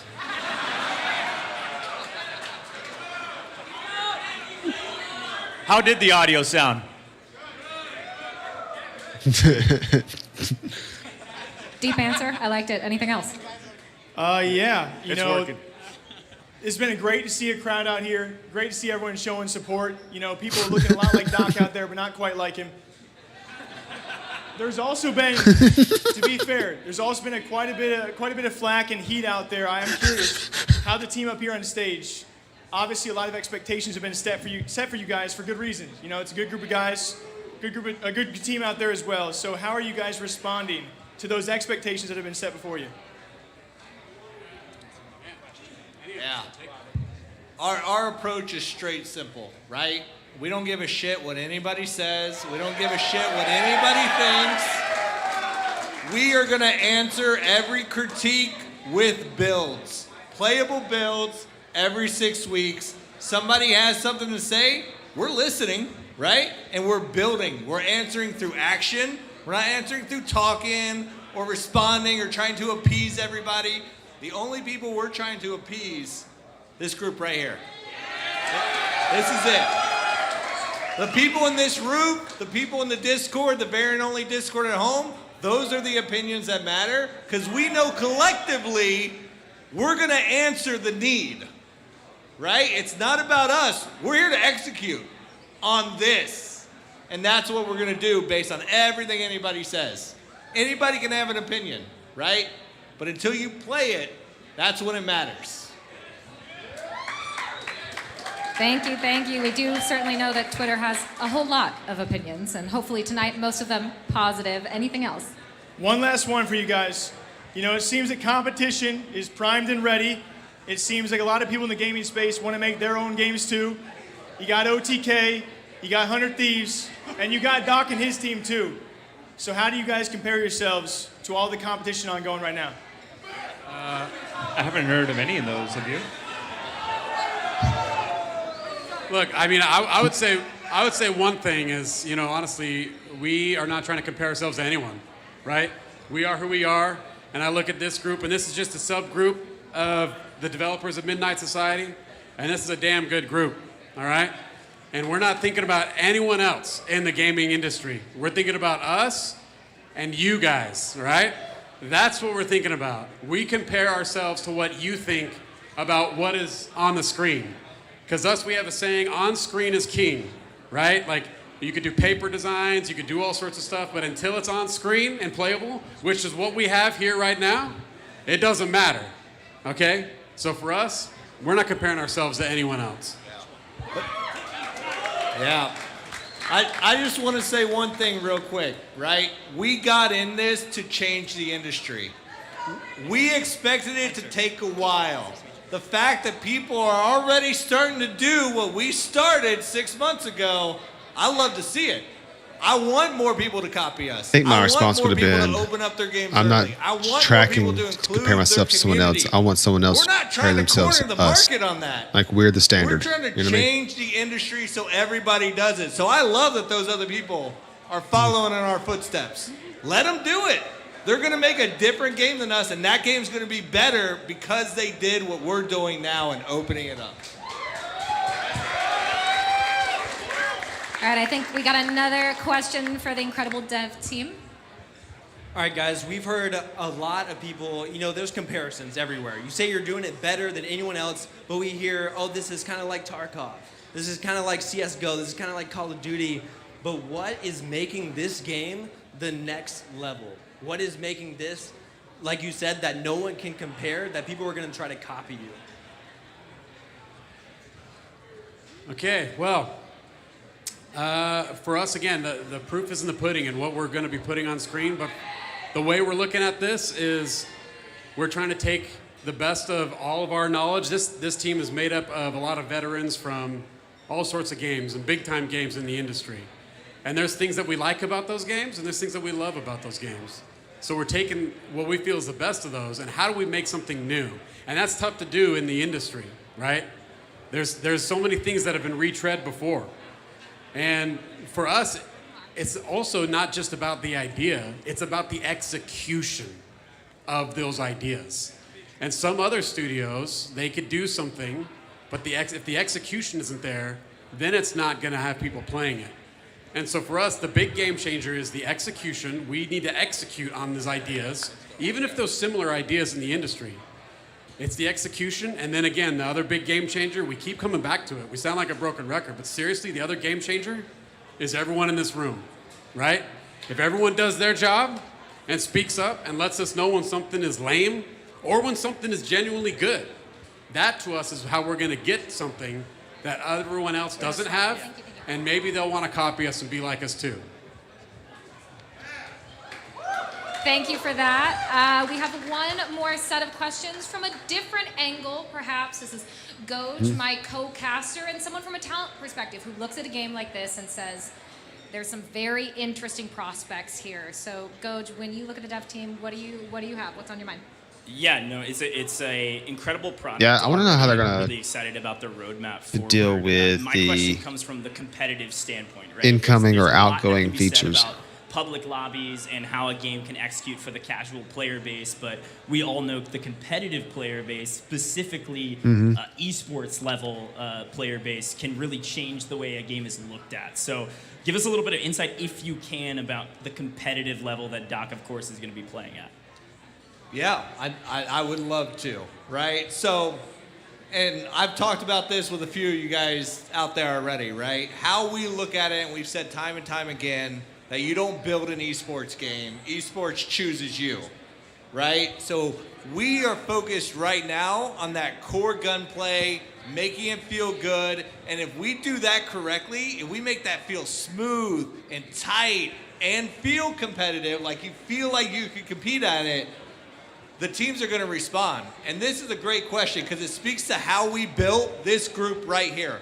Everybody in this room filled out that ridiculous application process, right? It wasn't for nothing. The reason we asked those questions, asked for that data, was so that we understood who was casual, who was hardcore, who was an esports athlete, who's a developer, who's a content creator. Because we wanted this first group, everybody here and everybody at home in the Variant Only channel, to be a diverse group of opinions so that we could start at a base level and be like, let's get gunplay good. Now let's hear from our esports athletes in the crowd about, what could be competitive, what feels too RNG, what should be removed from a competitive playlist, right? And iterate like that. Because at the end of the day, if the esports scenes, right, we're here at FaZe Clan right now, we're good friends with Optic, we have a lot of friends, a lot of founders who are in the esports scene. If you guys are asking for this to go competitive, I fall in the competitive and range. this group decides to support those ambitions, that's what we do. I fell in the competitive realm. Right? If there's a need for it, there's a voice for it, then we do it.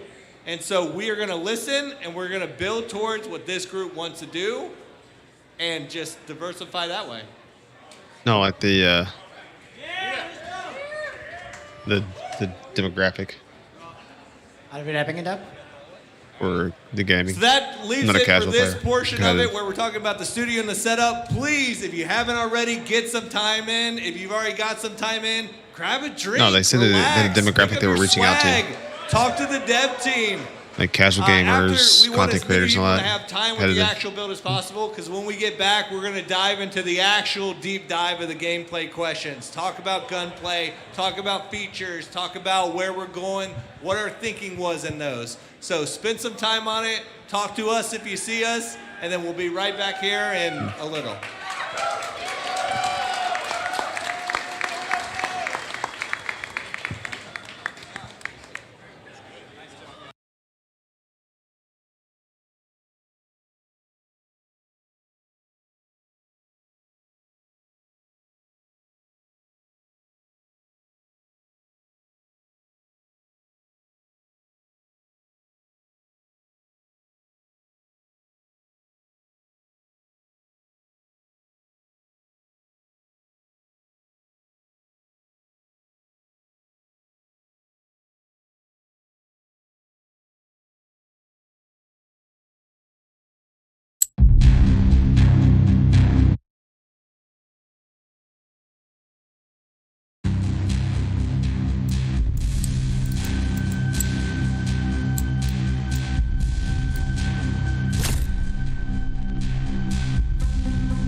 It's on higher epic.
It's on the side.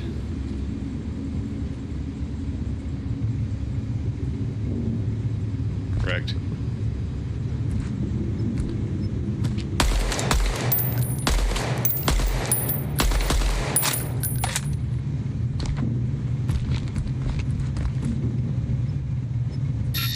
Oh, middle mouse button. That's the single fire, I think.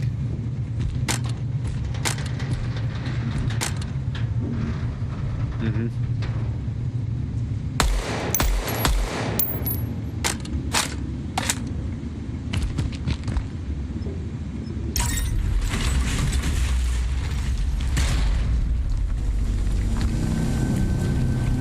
Locked.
I don't know. No clue.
I'm getting sleepy. Yeah, I got. Huh? Yeah, no, it's 10:30 for me. Yeah, I got up early this morning. Ran a bunch of errands. I'm so tired, man. Let's get out.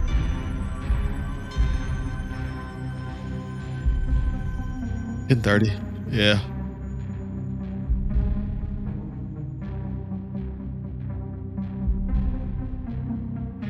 So what? I'm Central. So they're West Coast. They're 2 hours behind me. Yeah, they're 2 hours behind me. So it's like 8:30 for them.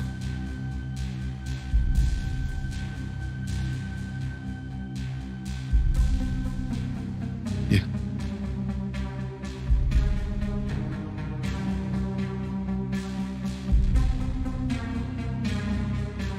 Mm-hmm.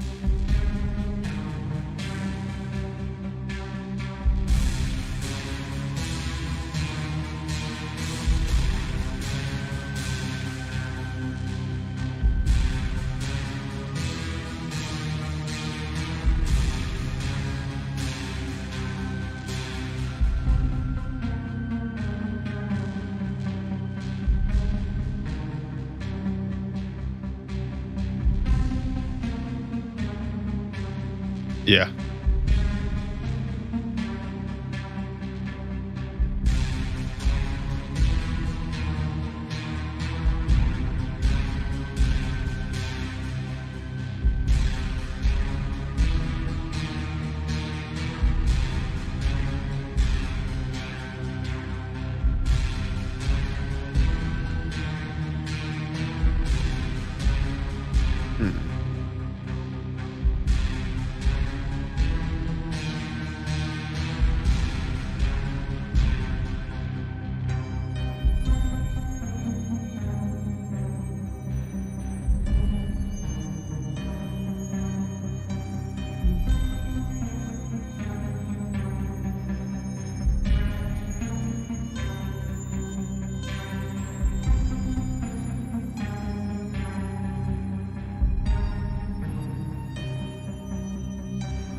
Wow.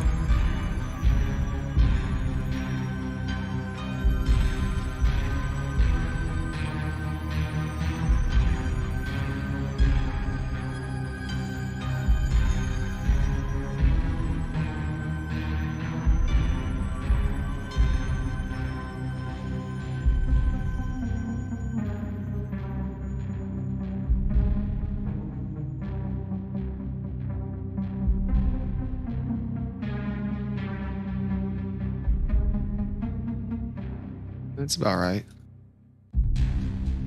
The jumping was pretty good, I think.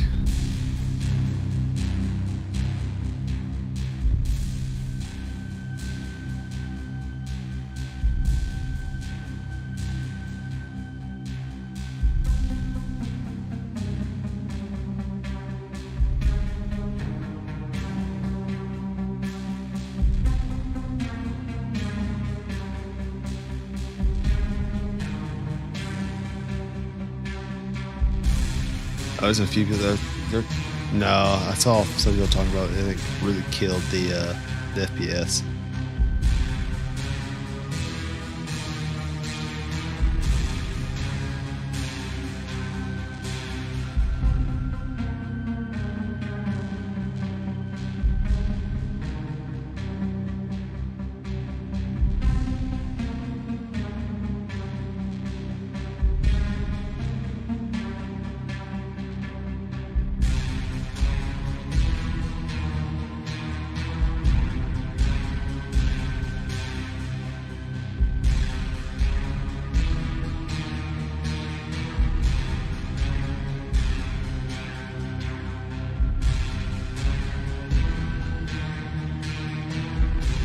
I did a little bit just to see if I could.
Do you think that they've disabled stowing a weapon? Maybe they disabled. I mean, they disabled a lot. Yeah.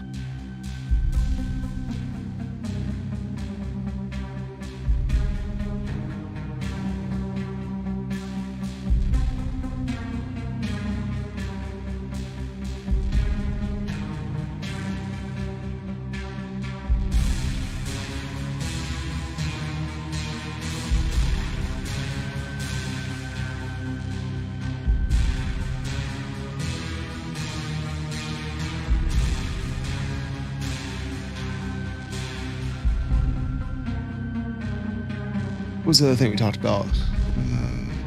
Weapon. Yeah.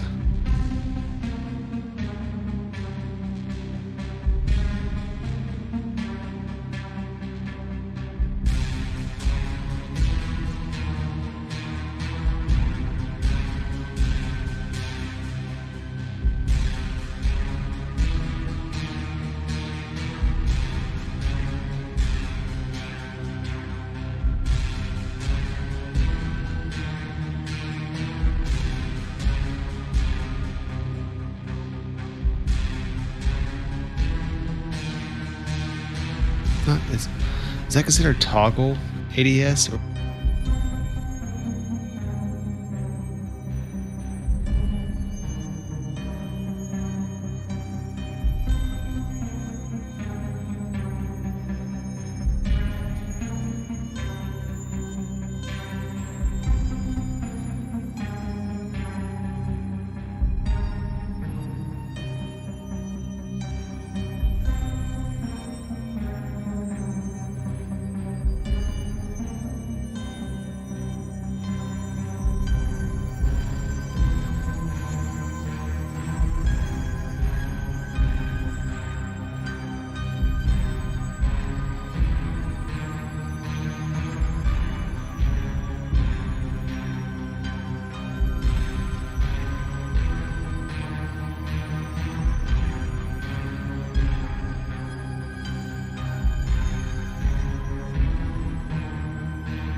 What's that? Yeah, that's what I just did. I was like, I feel like the character lead units would be beneficial. So the jumping audio needs to be increased as well. I quote unquote fell from one of the catwalks and there was that I landed. Well, I jumped off to see if it would happen. Nothing. I just landed. There was no audio that I landed. Nope. Yep. Yeah, also said that the ability to stow weapon, also the ability to add the adding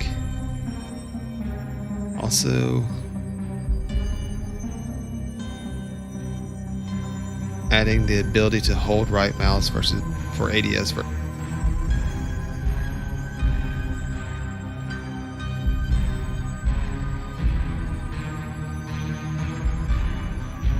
I said for the thoughts on movement, I said the character feels like it has unlimited sprint and isn't impacted until the character brushes objects such as rail or box, etc. Like stamina is like unlimited.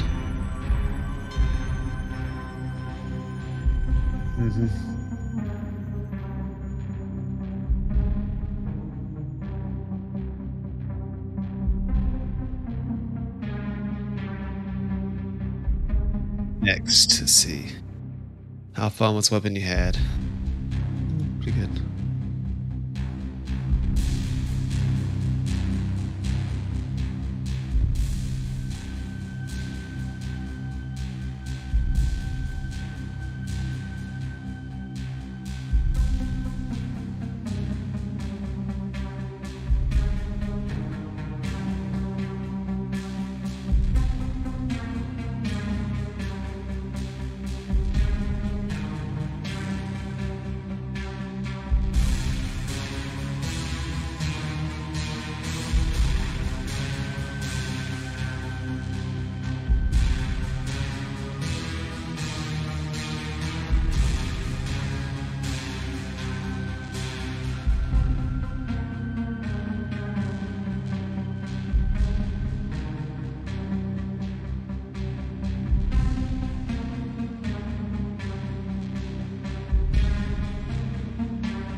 Future weapons.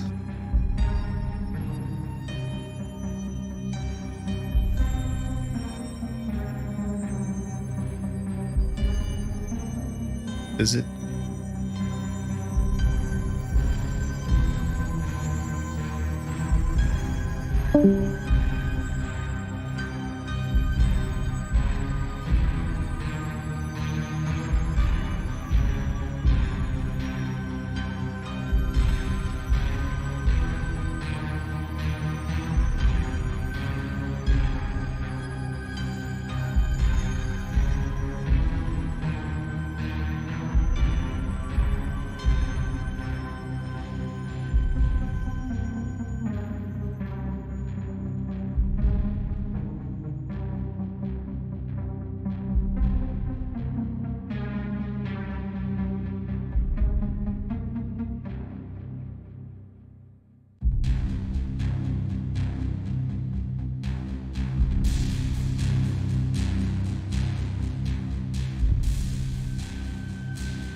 I didn't see that either.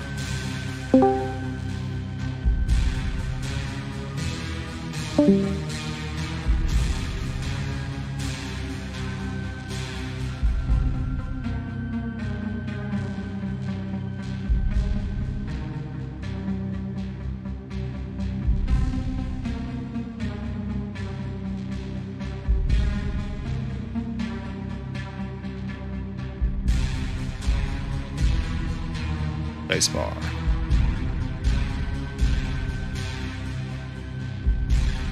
Mm.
Hey everyone, welcome back.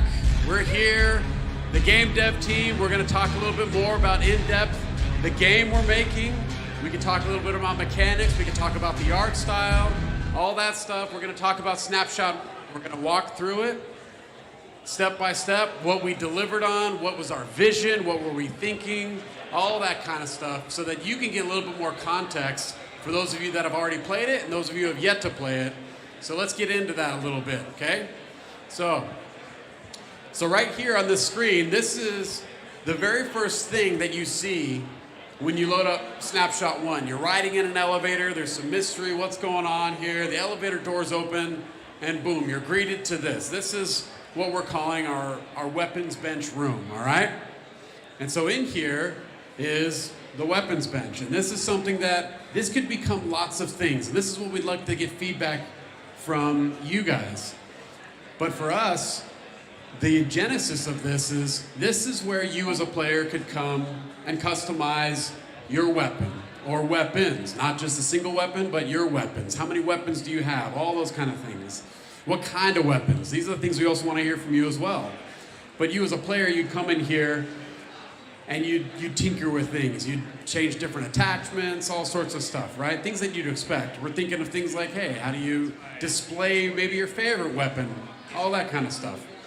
And so that's what this room was trying to evoke. It's like very simple. We want to at least lay the foundation for the weapons bench. And in this room as well, we've also got things like, there's a closed door over to the right. Well, what's that all about? There's a keypad. If you go and interact with it, it beeps at you, says access denied. There's things in there that we're trying to build towards. And that's what is exciting to us with this hideout and with this game in general, as we build it with all of you in mind, is things are going to evolve over time. There's going to be new areas to explore. Each snapshot will get into these things. So when it comes to this room and this weapon, one of the main features is this classified rifle. We don't really have a name for it yet. That'll come. So if anyone's got cool ideas, let us know.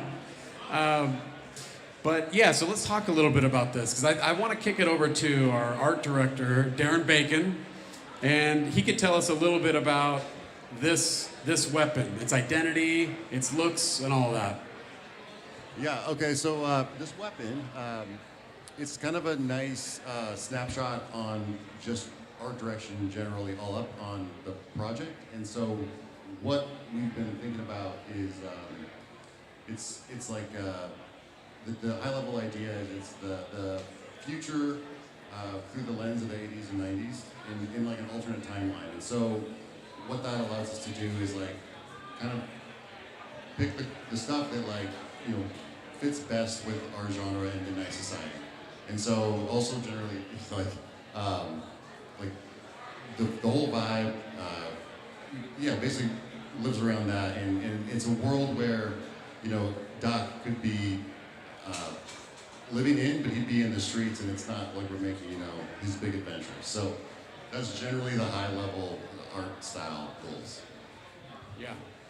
Yeah, totally. So that is another thing that's really exciting about this when we think about the art style and the visuals that you're seeing in here is, like Darren said, it's as if the 1980s or the 90s never really ended. Not the campy stuff, but like that stuff that we all, grew up liking. Like you think of like the Terminator movies or Aliens and Escape from New York. Those are some of our inspirations of this kind of universe we're building here. And so that's why we love the X1 and that classified rifle, just how it looks. And to be, So with that, I mean, what about the environment in here? And I'd like to Greg over here. Greg Cox is our lead environment artist. Greg, tell us about just the environment and what we're trying to see here and accomplish. Well, there was a couple of challenges with this because we're using Unreal 5, so we want to make sure that we're using the features of Unreal 5 to make our lives easier while still delivering a very good product.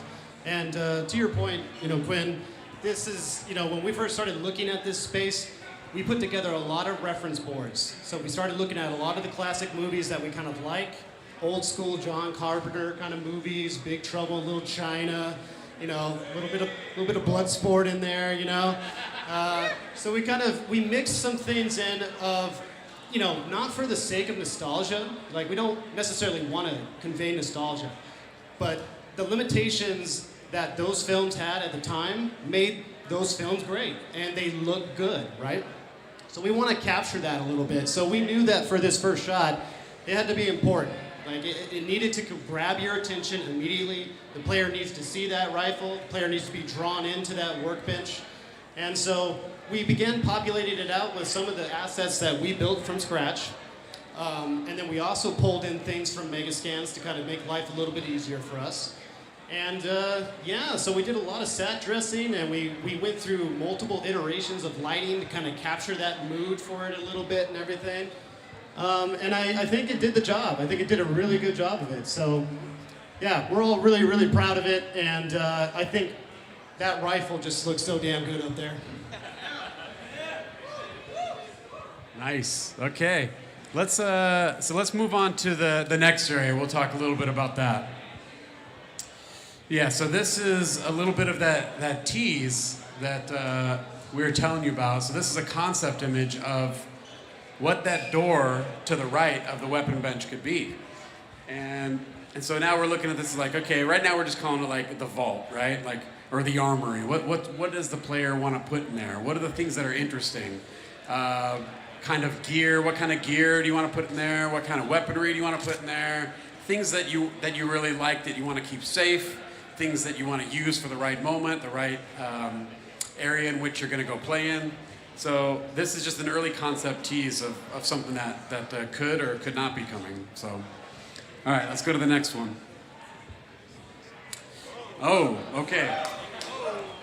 So, speaking of teases, speaking of feedback and teases, yeah, so this is another one. In the variant guide, you'll see this as well. This is an image of another concept that is amazing about our garage, right? So we're calling it the garage, and we'll have more to talk about this at another time, but as you look through the variant guide and take a look at this image, just soak it in. What are the ideas? What are the things that you like? What are the things that you think about this? Let us know, and we'll have some conversations about it. That's all I really want to say about that. Let me pose a little question. I don't want an answer now. I'm not saying it is or is not related to the garage, right? I just want to know, think about it. Get back to us. Hit us up on Discord or Twitter. We know we're in the player hideout. We know we're going to a tower. How do we get to that tower? What does that process look like? That's what I'd like you guys to think about, mull over, right? How are we getting there? How are we choosing where in that tower we're starting? We're using that speed. Oh, that's some interesting questions, huh? So I would just simmer on that. Look at your variant guide, soak in that artwork, and think, what's the best fucking raddest way we can get from the player hideout to the tower? Just let that soak for a little bit. All right, go ahead. Sorry. I love when Rob chimes in and he tells someone to hold his beer and he just like gets in after it. I'm just asking questions, man. Excellent. Okay, so this right here, this is what we're calling our interior range, right? The gun range that's inside the hideout. And we have all sorts of little mini games or firing range experiences. There's 3 to be exact. And this is where we want the player to be tested on different kinds of gunplay with this classified rifle that we have in the experience. So again, I love the visuals of this. This is all through Unreal Engine 5. We're super excited for it. You could look through this. You could see Darren's vision. You could see what Greg has done and what Eric has done and what Steve has done with his concept work. I mean, there's just so much effort poured in through the team on this that we just love to finally get it in your hands to check it out. But what I really want to talk about right now is the firing range experience. And I think the best person to talk about that is our Director of Gameplay Engineering, which is Jim here in the end. So Jim, tell us all about these firing ranges and how it works. Thanks, Quinn. So I was watching people play over here, and I think this first firing range, pretty much everybody understood it right away. So let me kind of contrast this one and the second one. This first one, there's one target active at a time, and so we don't even put that on the, it's not even on the HUD. There's just one target pops up, you shoot it, the next target pops up, and the targets are not moving much. They move a little bit to get out from behind one of those kind of barriers. So it's very simple. There's 10 targets and they pop up and they're really relatively close range. You can see the end of the range very easily. Honestly, watching people play over here, I feel like maybe our learning curve was a little too steep on the second target range. A lot of people started the second range and it's way upstairs. That's not a great picture for it. But they started the second target range and it pops up and it says, oh, there's 2 targets active. And people are like, where are they? And then they go down the elevator and they're kind of looking around for where are the targets. The truth is the targets are like a lot farther away, and you really have to, there's a lot of fog and stuff. So to be honest, Quinn and Rob kept telling me and some of the other guys, this is not meant to be an easy game. That's right. It's like, it's gonna be. We're gonna lean into shadows on this game, and so it should be hard to see your enemies and these targets. So it's totally fine. So people can play that again, I would say, if you only had one chance to play it here. So that's the second one. You want me to tell about the third one? Yeah, sure. I mean, I think the really thing that's important to hear from you, Jim, is what is the three ranges and what is the skills we're trying to test for the players? Because that was something that you really did a good job of executing with your team on, you know, the interior range, what's the goal there, the goal for the first exterior, and then the goal for the bottom range and the surprises down there. Yeah. Yeah, the first one is really, the targets are very visible. There's only one choice at a time. So it's really about quick acquisition, target to target to target, and it's really just about very quickly moving from one target to the next. Whereas the second target range, they're farther off, so it's more about scanning the environment and seeing where the targets are, and they're a lot farther off, so it's much more challenging to actually get headshots. So that second firing range is much more difficult. As I say, it might have been wise for us to have another one in between the two to kind of scale up to that. But anyway, you guys like hard games, I'm sure.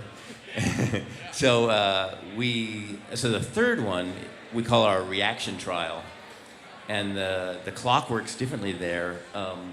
You start the trial. This is down at the bottom. You take the elevator down, and there's a button to start the trial. And then you move through. We actually, Praz actually added a lot of arrows to kind of guide you through the environment. Those yellow kind of spray painted arrows to guide you through. And it's all about quick reactions. Those targets are relatively close, but you're kind of moving forward and you don't know exactly when they're going to pop up because you can't really see the trigger that's going to pop them up. Probably if you play it 10, 20 times, you'll know exactly where they get triggered. But the idea is to test your quick reflexes and your reaction time. So you go through, some 2 to 4 things pop up and you shoot them. So that's the third one. Yeah. So this is something else that we really wanted with these targets to be there is like, hey, we have a weapon in the game.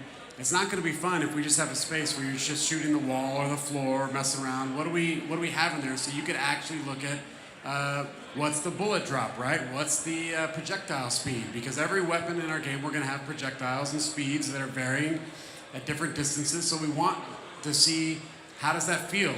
And that's why some of the targets move, some of them don't. And then we got really good fun stuff in there with the chaos system that Unreal provides, where you've got destruction on the targets. So it's fun to just, we were earlier on in development, we had it so as soon as you hit a target, the target just like immediately goes down. We're like, that's not very fun. Like, what do we do about that? It's like, well, why don't we have the target stay up for just a second so you could see, oh man, I blew a hole in the leg of that target. Oh, that person just got lobotomized. Their head's gone, right? Because we got destruction in there. And that made a bigger difference in just the overall fun. Even though you're not shooting other players, that'll come. But you're not shooting any other players right now. You're just shooting targets, and you're kind of learning the gunplay of what we're trying to go with Dead Drop. And that's just a single weapon, and there'll be more to come as well. So that's the main reason why we got all these targets, these firing ranges, all that, so we can get feedback from you on the spread of the weapon, the recoil, the bullet, the projectile speeds, everything. So yeah, so that is out here in the exterior range. For me, the second one is a lot of fun because of the ranges and the heights. Because in a game that is a vertical extraction shooter, you're not just going to be shooting everyone that's on the same plane as you. You're going to have to be looking up, looking down. The height advantage is going to be a real deal in our game. So those are some of the exciting things about the exterior range as well. So, hey Quinn. Yeah. I want to jump in a little bit on the chaos. Please. One just quick comment is early on we had some discussions about whether we should use the Unreal 4 physics technology, which is called PhysX, or the Unreal 5 physics technology, which is called chaos physics. And we decided, we're leaning into UE5. So we set it up for all the targets, and I think that's pretty much all we did for starters. Is the wooden targets and the cyborg targets are all using chaos physics. But I think it looks great. It looks much better than the older destruction, and we can lean into that even more and bring some really amazing physics simulations. So I think we made a great choice. Yeah, that's a really good point that I'd like to dive deep on a little bit, right? We've decided that we're fully embracing Unreal Engine 5 and all the bells and whistles that come with it, right? One of those things that Jim touches on is dynamic destructibility through chaos. Right now we're using it for the targets, right? If you ran through the range, you see those things getting fucked up, right? They're coming apart. What we need to think about, again, something for us to discuss, is how much do we want to lean in on that in the environment? Do we want walls being fully destructible? Do we want cover points being destructible? Maybe not walls, maybe cover points, right? To what degree do we want that, right? Do we want there to always be low cover, but we destroy medium to high cover, right? This is the mindset that we all need to be getting into, because these are the discussions and the hard decisions that we need to make. Because I'll tell you right now, and a lot of you already know, I see you shaking your head. The moment, if we decide to go full destructibility on cover points, that changes the game in a big way. That changes how you choose to engage. That chooses how you choose to break contact. So it has big ripple effects, right? So we've made a decision as a development team to embrace the Chaos Engine and destructibility. Our job as Variants is to figure out to what degree. Where do we draw the line, right? That's what we need to be thinking about and talking about on Discord after this event, right? Because once we move into PvP, when we're fighting each other, whether in the sectors or in other areas, that's gonna play big, right? So one of the big things that I know is gonna be a discussion point in the next 6 weeks is like, all right, if we're starting to think about PvP, what does that map look like? What does that map look like when you spawn? What does that map look like 10 minutes into the session, right? So like, I feel like I'm giving people homework, but just think about it.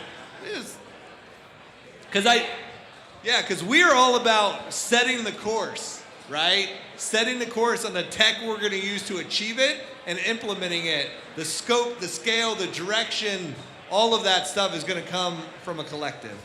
But I love Chaos so far. It adds so much to the range. Thanks, Rob, for adding that. That's a big deal. Like, we can't undersell much how much what Unreal Engine 5 does for us. So, okay. Moving on. Like, we got some questions? Okay, let's do it.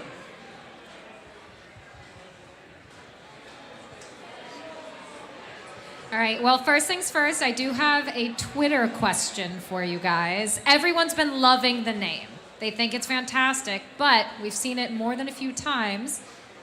Who came up with the name Dead Drop?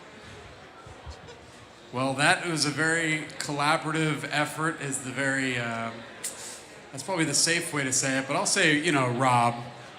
It's a Rob call. Rob wanted to do it. He loved that name. And, but to be honest, the people that get in the room was myself, Rob, you know, Brian Miggles, and, you know, Doc. No, we can't hear you in Doc chat. was there. He's always providing his feedback, and we had lots of cool options, but we just kept coming back to Dead Drop. I can hear and you. every time You we can't came hear back it to in the Dead stream. Drop, Rob would just be gloating on his camera the whole time. I Just super lose excited. my fucking mind every time it came up. I'll tell you one thing, I definitely am the one who decided to spell it wrong. That was 100% me. Well, we're spelling it our way now because that's the right way to spell it. So, yeah. Fantastic, thank you. All right, let us know who you are. I know you said you're involved in the Discord. Obviously, you're here in the whole outfit. What do you got for the dev team? Yeah, my name's Alex Isidore on Discord, aka the 5'8" variant, because I'm not 6'8". But question about the variants, because I see that each variant almost has like a different perk. How is that going to play into the game? Like, let's say we're on a specific level. I don't know if this is going to be the case. Let's say I'm really good with long-range combat. Will that play into how our team is going to get to the next stage? If it's stage-based where we start from here, we conquer this area, boom, we go on to the next level. Like, how are the variants going to play with proceeding in the levels as it goes through? Yeah, so I've got thoughts about that for sure, but I want to, is anyone else have any thoughts or ideas about that? No? Okay, just making sure everyone has an opportunity.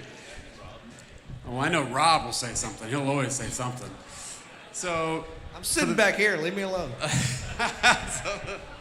So the variants, all of you are super important to us, and that is something that we'd like to have an open dialogue on. Like, how does that work? Because each and one of you have your own variant, you have your own attributes and categories, to your point. How do we have that manifest itself in the game?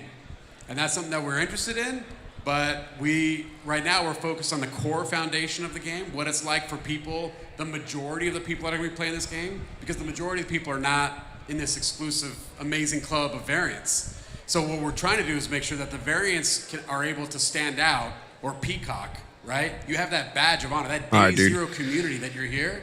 So when you're in a server, I people do are like, believe I'm gonna shut it "Whoa, down for the night. check man. that out. There's a variant right there. So, but as far as the gameplay goes, that's something that we're gonna have to work out together as a crew and see. No, it's 5 o'clock for you. I have a couple thoughts about that. 11 if you for don't me. mind. I Just throw in there. get up Okay, kind of cool. early, Thanks. so. From on the couch. I think the thing with the variants, I'll leave and, your like, stream up. specific stats that are and on then, there and stuff, that's something we had to create before we had the opportunity to know who you guys were. There you go. So if you think about it, like the variants were created before Yeah, man. So people I'm gonna- controlled them, right? So the pass challenge there is out. that we didn't really want to commit exactly in a gameplay sense to what's on there, because we had to kind of design those and make those decisions before Yeah, man. you Have guys fun. had a chance to even participate, if that makes sense. So I think everything Take that care, is bud. in there is a great starting buddy. point for like inspiration or things that we might want to add, sort of like what Quinn's talking about. But nothing that we wanted to decide before people had an opportunity to participate, I guess. We're whispering, but we'll be with you in one moment. Yeah, so vertical extraction shooter, like what exactly is that going to look like? Because for me, this is new. I haven't played any games where it's vertically based, so like what's... Sorry, that Little question's further. no good. What's that going to look like for us? What can we expect? Okay. All right. Again, just making sure we're all good. We have a voice up here. Okay. So, what's that going to look like? Well, you see on the screen right now, that is the exterior, right? And the main reason we wanted this tower there is we wanted that inspiration. That is the goal. That's where we want to get to. That right there is the place that largely people are going to be playing in Dead Drop. That's where you're going to be going on your runs, okay? That's where you're going to be dropping. That's where you're going to be trying to escape with your life and your things. So what's that look like? We're not going to, we don't want to release or talk about everything that's going on there, because right now we're so focused on Snapshot 1 and what that is. But just to give you a little bit of taste, that's a lot of building. And there's a lot of things in there. So internally, we've already had really fun, interesting conversations about what each area of that building, what that tower is going to look like, from visual thematics, right, to even gameplay. Like, you know, we're even calling them like sectors, right? So not just floors, but like a sector. And this building is going to have multiple sectors inside, and each sector is huge. And each sector is going to have different themes in it. You know, like, hey, is this one like a hospital? Okay, cool. Or is this like a whole medical area? Is this a storage area? Where's the sector that is exterior based? So we get a little bit of that cool weather that you see in Snapshot 1 with the rain. So that's just a little bit of the tease. We'll get more into that. And we have big, high hopes and goals for what the tower gameplay is like. But rest assured, it's going to be crazy and awesome. Yeah, I have a quick question. How? Take his beer away. I just got a quick question. Turn his mic off. Hey, how many people here completed the ARG that we did? A decent amount, right?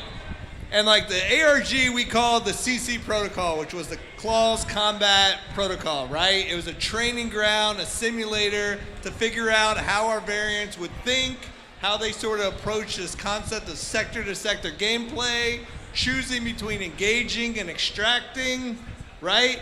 That ARG laid a lot of philosophical foundation for how we think about the tower, how it's constructed. Because I think philosophically, and by all means chime in, correct me if I'm wrong or you want to elaborate, I know what we love based on our collective experiences on different franchises is we love like arena map design, right? What we love about that is we love being able to learn a map, master an area, learn sight lines and cover points and the best place to post up, right? But we really enjoy the larger scale of battle royales. But there's some downsides to that, right? And I think what we were looking at with this vertical design was how can we get the sort of map design we love, but with the player counts and scales that we love without the benefits of the other stuff, right? Then sprinkle in a little of that persistent session-to-session gameplay that you get from extraction shooters, and you got something there, right? And I think that is what has led the foundation for where we're going. But the thing is, we're not just gonna drop that on you, right? We're gonna build towards that. And at any point, when we play it, that could change based on the sentiment, right? We could be moving in that direction full speed ahead, and we're just not feeling it as a group, right? As a collective. And then we augment, we change, we iterate. But the starting point is really looking at how do we capture that arena map design style, scope and scale, verticality and every sort of element to it, and build towards that in a really interesting way. But let's do it one building block at a time. Okay, so I think that about does it for us in this session right here. I want to say, thank you to everyone here. Also, up here on the stage, we got lots of talented game developers working on this game, and we also have Rob. So by all means, come and reach out and talk to all of us. I like to razz Rob, I love him. But, so for that, this time we'll kick it over to Katie. Thank you. And everyone, thank you for an incredible turnout. We're winding toward the end of the evening. But as we release you, go mingle, grab a drink. Make sure if you haven't, there's a photo booth over here in the corner. Get your pictures, get everything you need. And make sure if you haven't already, get your variant guide. I already got to read through mine. It is incredible. You won't want to miss all the information it has in store. So go relax, talk to the dev team when you see them mingling. Ignore Rob, do whatever you feel is best. But let's give it up, guys. Let's enjoy the rest of the night.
Right, I'm going to shut it down now. Because I think that next bit is just going to be them trying to get a good score on the firing range.